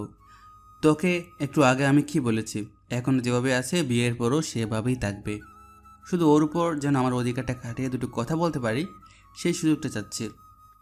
আচ্ছা ভাই ঠিক আছে, তোর কথা বুঝতে পেরেছি, এখন তুই সবার সাথে কথা বল। রাত 9টায় রাইমানের পরিবার সকলে এসে উপস্থিত হয়। রাইমানের মা গাড়ি থেকে নেমে এসে রাইমানকে জড়িয়ে ধরে বলল, কেমন আছিস বাবা? আলহামদুলিল্লাহ ভালো আছি মা, তোমরা কেমন আছো? তোকে ছাড়া যেমন থাকা যায় আমরা সকলে সেই রকমই আছি। তা তাসফিয়া কোথায়? এসেছো যখন দেখবি তো, এত তাড়াহুড়ো কিসের? তুমি দাঁড়াও, বাবার সাথে আমি কথা বলে আসি। রাইমান তারপর তার বাবার কাছে গিয়ে দাঁড়ায়। সেখানে গিয়ে দাঁড়িয়ে তার বাবাকে জিজ্ঞেস করলো, আসসালামু আলাইকুম বাবা, কেমন আছেন আপনি? রাইমানের বাবা রাইমানের দেওয়া সালামের উত্তর নিয়ে রাইমানকে বলল, আলহামদুলিল্লাহ ভালো আছি, তুই কেমন আছিস? আলহামদুলিল্লাহ বাবা ভালো আছি, চলো তোমাদের উপরে নিয়ে যাই। এতক্ষণ রাকিব রাইমানের মায়ের সঙ্গে দাঁড়িয়ে রাইমানের বাবার আর রাইমানের কথাবার্তা শুনছিল বা দেখছিল। তারপর যখনই তারা উপরে উঠতে যাচ্ছিল, ঠিক সেই সময় রাকিবের দুলাভাই নিচে নামে। আরে স্যার, আপনি এখানে? আমার তো বিশ্বাসই হচ্ছে না আপনার মতো মানুষ আমাদের বাড়ির সামনে। আমি আপনার কাছে এসেছি কোনো একটা দরকারে, যেটা শুধু আপনারাই দিতে পারবেন। সেজন্য দেরি না করে শুনে সাথে সাথে চলে এসেছি আপনার সাথে দেখা করতে। স্যার আমার তো বিশ্বাসই হচ্ছে না আপনার মতো এত বড় মানুষ আমার দুয়ারে এসেছে। বলুন স্যার, আমার কাছে আপনার কি চাই? আমার জানার মতে তো আমার কাছে এত মূল্যবান কোনো জিনিস নেই যেটার জন্য স্বয়ং আমাদের দেশের প্রধানমন্ত্রী আমার সামনে এসে উপস্থিত হয়েছেন। তা কথা কি এখানে দাঁড়িয়ে বলতে হবে, নাকি আপনাদের বাসায় একটু নিতে পারবেন? সরি স্যার, আসুন আমার সাথে। আপনাকে দেখে এক্সাইটমেন্টে সবকিছু ভুলে বসেছিলাম আপনার সাথে কথা বলতে পেরে। আমার একটুও খেয়াল ছিল না আপনাকে ভিতরে নিয়ে যাওয়ার। আরে এটা কোনো প্রবলেম না। আমি বিশ্বাস করি ভুল তো মানুষেরই হবে, তাই না? আর এটা তোমার ভুল নয়, তাই সরি বলতে হবে না তোমাকে এইখানে। তারপর রাকিবের দুলাভাই সবাইকে নিয়ে ওদের ফ্ল্যাটে ঢোকে। ফ্ল্যাটের মধ্যে ঢুকে রাকিবের দুলাভাই রাকিবের বোনকে বলল শরবত করে আনতে, চা বিস্কিট আনতে। আর ওই সময় রাকিব গিয়ে তাসফিয়াকে ডেকে নিয়ে আসে।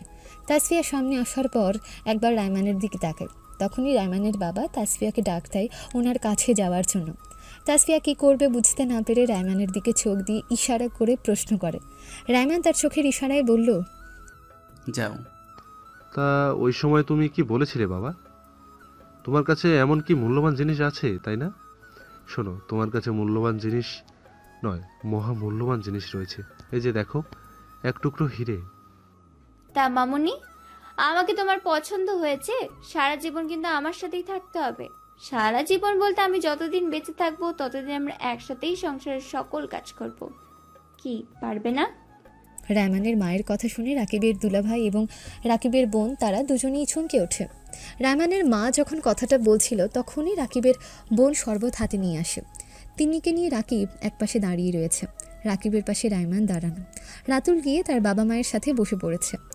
ভাই, আপনি তো রায়মানের সম্পর্কে কিছুটা অবগত। বাকিটা আপনি খোঁজখবর নিয়ে দেখতে পারেন রায়মান কেমন টাইপের ছেলে। কেউ আপনাকে কোনো রকম ফোর্স করবে না। আসলে আমরা রায়মানের জন্য তাসফিয়াকে চাচ্ছি আপনাদের কাছে। এখন না, আপনারা যদি এখন দিতে চান তাহলে আমাদের নিতে কোনো প্রবলেম নেই। আর যদি আপনারা কিছু বছর পর দিতে চান তাহলেও আমাদের কোনো প্রবলেম নেই। এখন সিদ্ধান্ত ভাই আপনাদের হাতে। তবে আমাদেরকে খালি হাতে ফিরাবেন না, এটা একটা রিকোয়েস্ট আপনাদের কাছে। আমি আর কি বলবো ভাই বলেন?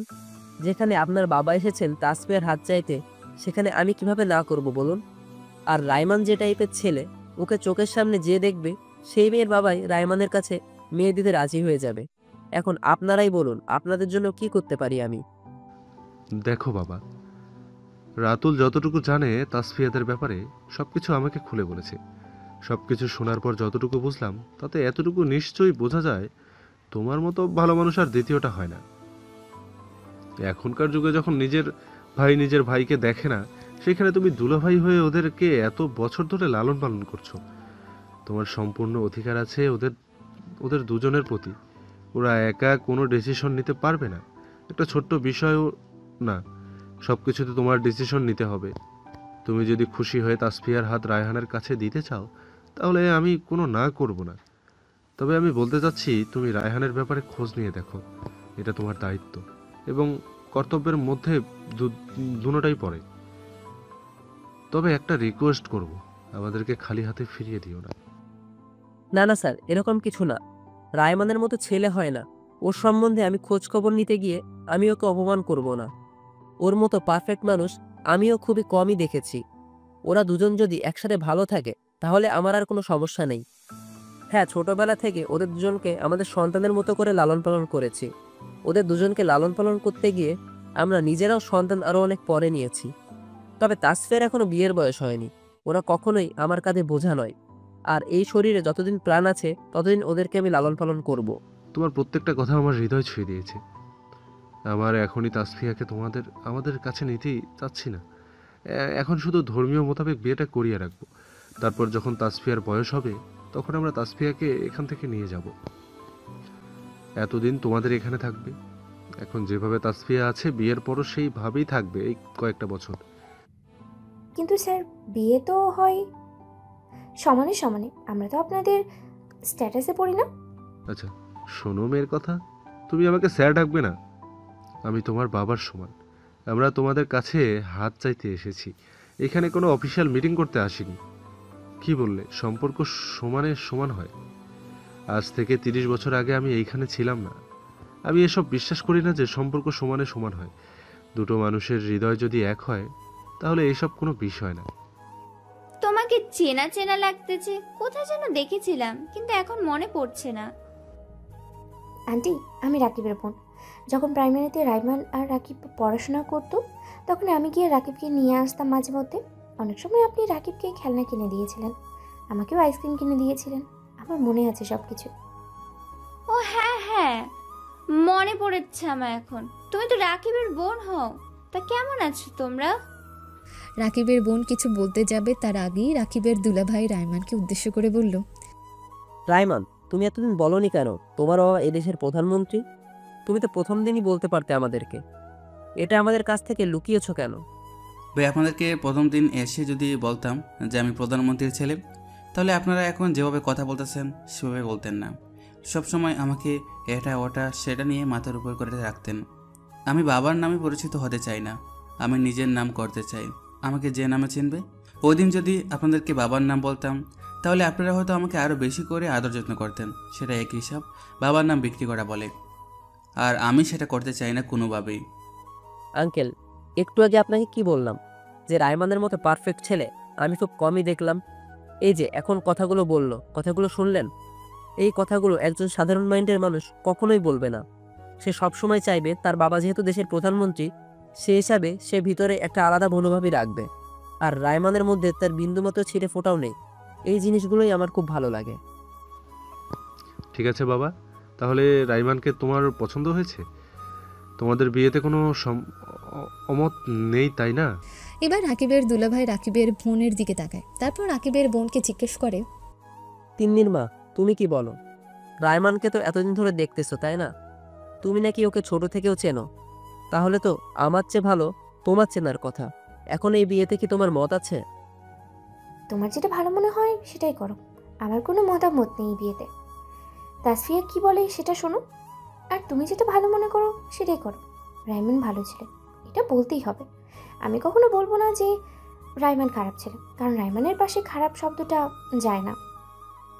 তাসফিয়া, তুই কি চাচ্ছিস? তোর কি অন্য কাউকে অন্য কোনো জায়গায় পছন্দ আছে?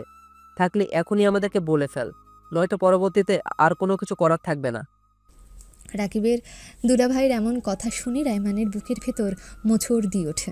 সেটাও বেশিক্ষণ স্থায়ী হলো না। যখন তাসফিয়া কোনো কিছু বলছিল না তখন রায়মানের ভেতরে ভয়টা আরও বেড়ে যায়। বেশ কিছুক্ষণ সময় পর তাসফিয়া আর দুলাভাইকে উদ্দেশ্য করে বলল, আপনি যা ভালো মনে করেন তাই করেন, আর আমার কোনো পছন্দ নেই কাউকে।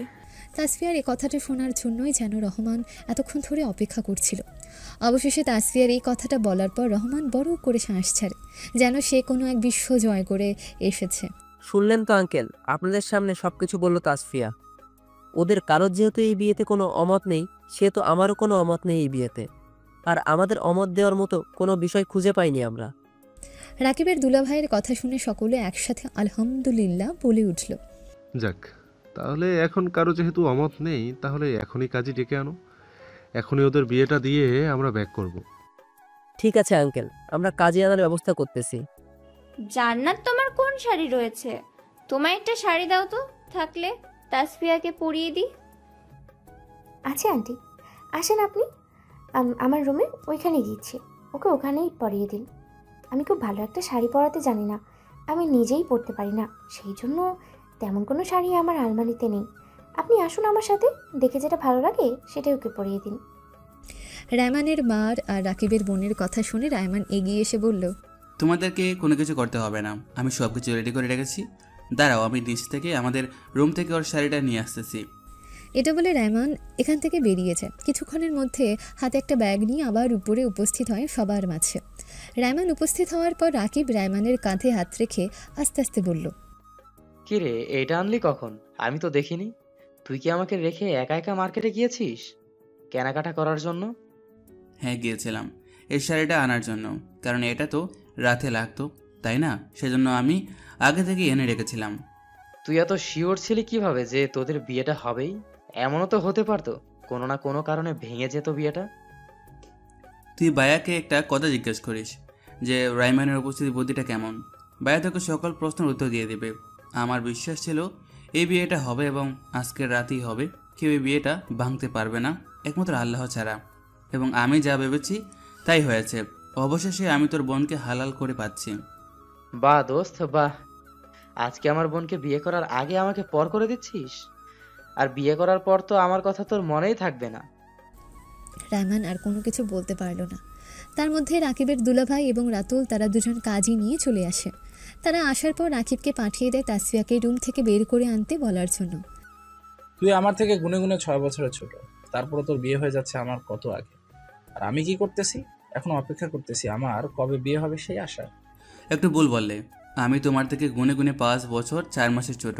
আর আমি বিয়ে করতেছি ঠিকই, বউ নিয়ে একসাথে এক বিছানায় এক রুমে থাকবো না। এই হিসাবে দেখতে গেলে তুমিও আমার থেকে আরও অনেক আগে বিয়ে করে নিয়েছো। এখন শুধু তুলে আনার ব্যবস্থাটা সেটাই। আমি তো ফ্যামিলি নিয়ে বিয়ে করতেছি, আর তুমি একা একা বিয়ে করেছিলে তখন।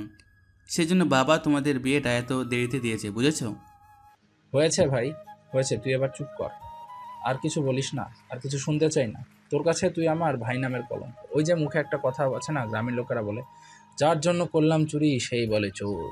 এখন তোর জন্য বাবা মার কাছে এত বকা খাওয়ার পর ওদেরকে রাজি করে নিয়ে আসলাম এখানে। এখন তোর কাছে আমি এমন হয়েই উঠেছি। রায়মান কিছু বলতে যাবে তার আগেই রায়মানের মামুনি এবং তাসফিয়ার পড়া বোন তাসফিয়াকে ধরে নিয়ে আসছে। তারা দুজন তাসফিয়াকে এনে রায়মানের পাশে বসে। তারপর কাজী ওদেরকে দেখে বিয়ে পড়ানো শুরু করে। কিছুক্ষণের মধ্যে ওদের বিয়েটা সম্পূর্ণ হয়েছে। কবুল বলার সময়ই রায়মান খুব তাড়াতাড়ি কবুল বলেছিল। তাসফিয়ার ক্ষেত্রে একটু ভিন্ন হয়। তাসফিয়া একটু সময় নিয়ে তারপর কবুল বলে। বিয়ে পড়ানো শেষ হওয়ার পর কাজীকে খাইয়ে টাকা দিয়ে বিদায় করে দেয়। যখনই রায়মানের বাবা মা ওখান থেকে যেতে উঠে পড়ে, তখনই রাকিবের দুলাভাই বলে উঠলেন, আঙ্কেল একটু আগে বলেছেন আপনাকে স্যার না ডাকতে, এখন কিন্তু আপনাকে চাইলেও স্যার ডাকতে পারবো না। শোনো, তোমাদের মুখে আমি স্যার ডাক শুনতে চাই না। আমি প্রথমেই বলে দিয়েছি, তোমাদের মুখে আঙ্কেল ডাকটাই মানায়। হ্যাঁ, সব কিছু ঠিকই আছে, কথা শুনতেছি। এখন আমার কথা আপনাদের শুনতে হবে। এই গরিবের বাড়িতে যেহেতু আজকে এসেছেন আর আত্মীয়তা করেছেন, সে তো আজকে রাতে আর যেতে পারবেন না। কাল সকাল সকাল ভোরবেলা না হয় চলে যাবেন, আজকে রাতে তো নয়ই। বাবা, আজকে থাকবো না, অন্যদিন এসে থাকবো, কথা দিচ্ছি। কালকে একটা মিটিং আছে, ইম্পর্টেন্ট, সেখানে আমার উপস্থিত থাকতে হবে। সেজন্য আজকে রাতে আমাকে যেতেই হবে। মিটিং আছে কালকে, আপনি সকালবেলা এখান থেকে রওনা দিলে বেশিক্ষণ সময় লাগবে না এখান থেকে ঢাকা পৌঁছাতে। আজকে তো এত রাতে কোনোভাবে আপনাদেরকে যেতে দিব না। বাবা, রাকিবের দুলাভাই যেহেতু এত করে বলতেছে, আজকে রাত্রে বরং এখান থেকে যাও, কালকে সকালে এখান থেকে গিয়ে মিটিং অ্যাটেন্ড করতে পারবে। জি আঙ্কেল, আজকের রাতটা আপাতত এখানে থেকে যান, রাত্রি হয়ে গিয়েছে অনেক, আজকে আর যাওয়ার দরকার নেই। আঙ্কেল, আমি তো আপনার মেয়ের মতোই, তাই না? মেয়ের কথাটা এইভাবে ফেলবেন না। আজকে রাতটা বরং এখানে থেকে যান, রাত্রি হয়ে গিয়েছে অনেক, আজকে যাওয়ার কোনো দরকার নেই। সকালবেলা ঘুম থেকে উঠে না হয় ফিরে যাবেন। আন্টি, আপনি একটু আঙ্কেলকে বোঝান, আপনি তো আমার মায়ের মতোই, তাই না? এই শোনো, আমার মেয়েরা বলছে আজকে যাওয়া যাবে না, মানে যাওয়া যাবে না। এতদিন কিন্তু আমার কোনো মেয়ে ছিল না, আজ থেকে আমার এই 3 মেয়ে। বড় মেয়ে ঢাকায়, আর এইখানে আমার 2 মেয়ে। আমি কিন্তু তোমার আর আপন মানুষদেরকে তুমি করেই বলতে পারি না, ডাইরেক্ট তুই করেই বলি। তোদেরকেও তাই বলবো, কোনো কিছু মনে করিস না তোরা। আরে না আন্টি, এখানে মনে করার কিছু আছে? তুই শব্দটা শুনতে ভালোই লাগে, তুমি শব্দটা পরপর শোনা যায় কেমন যেন। তাহলে আজ থেকে আর আন্টি বলে ডাকবি না, কেমন?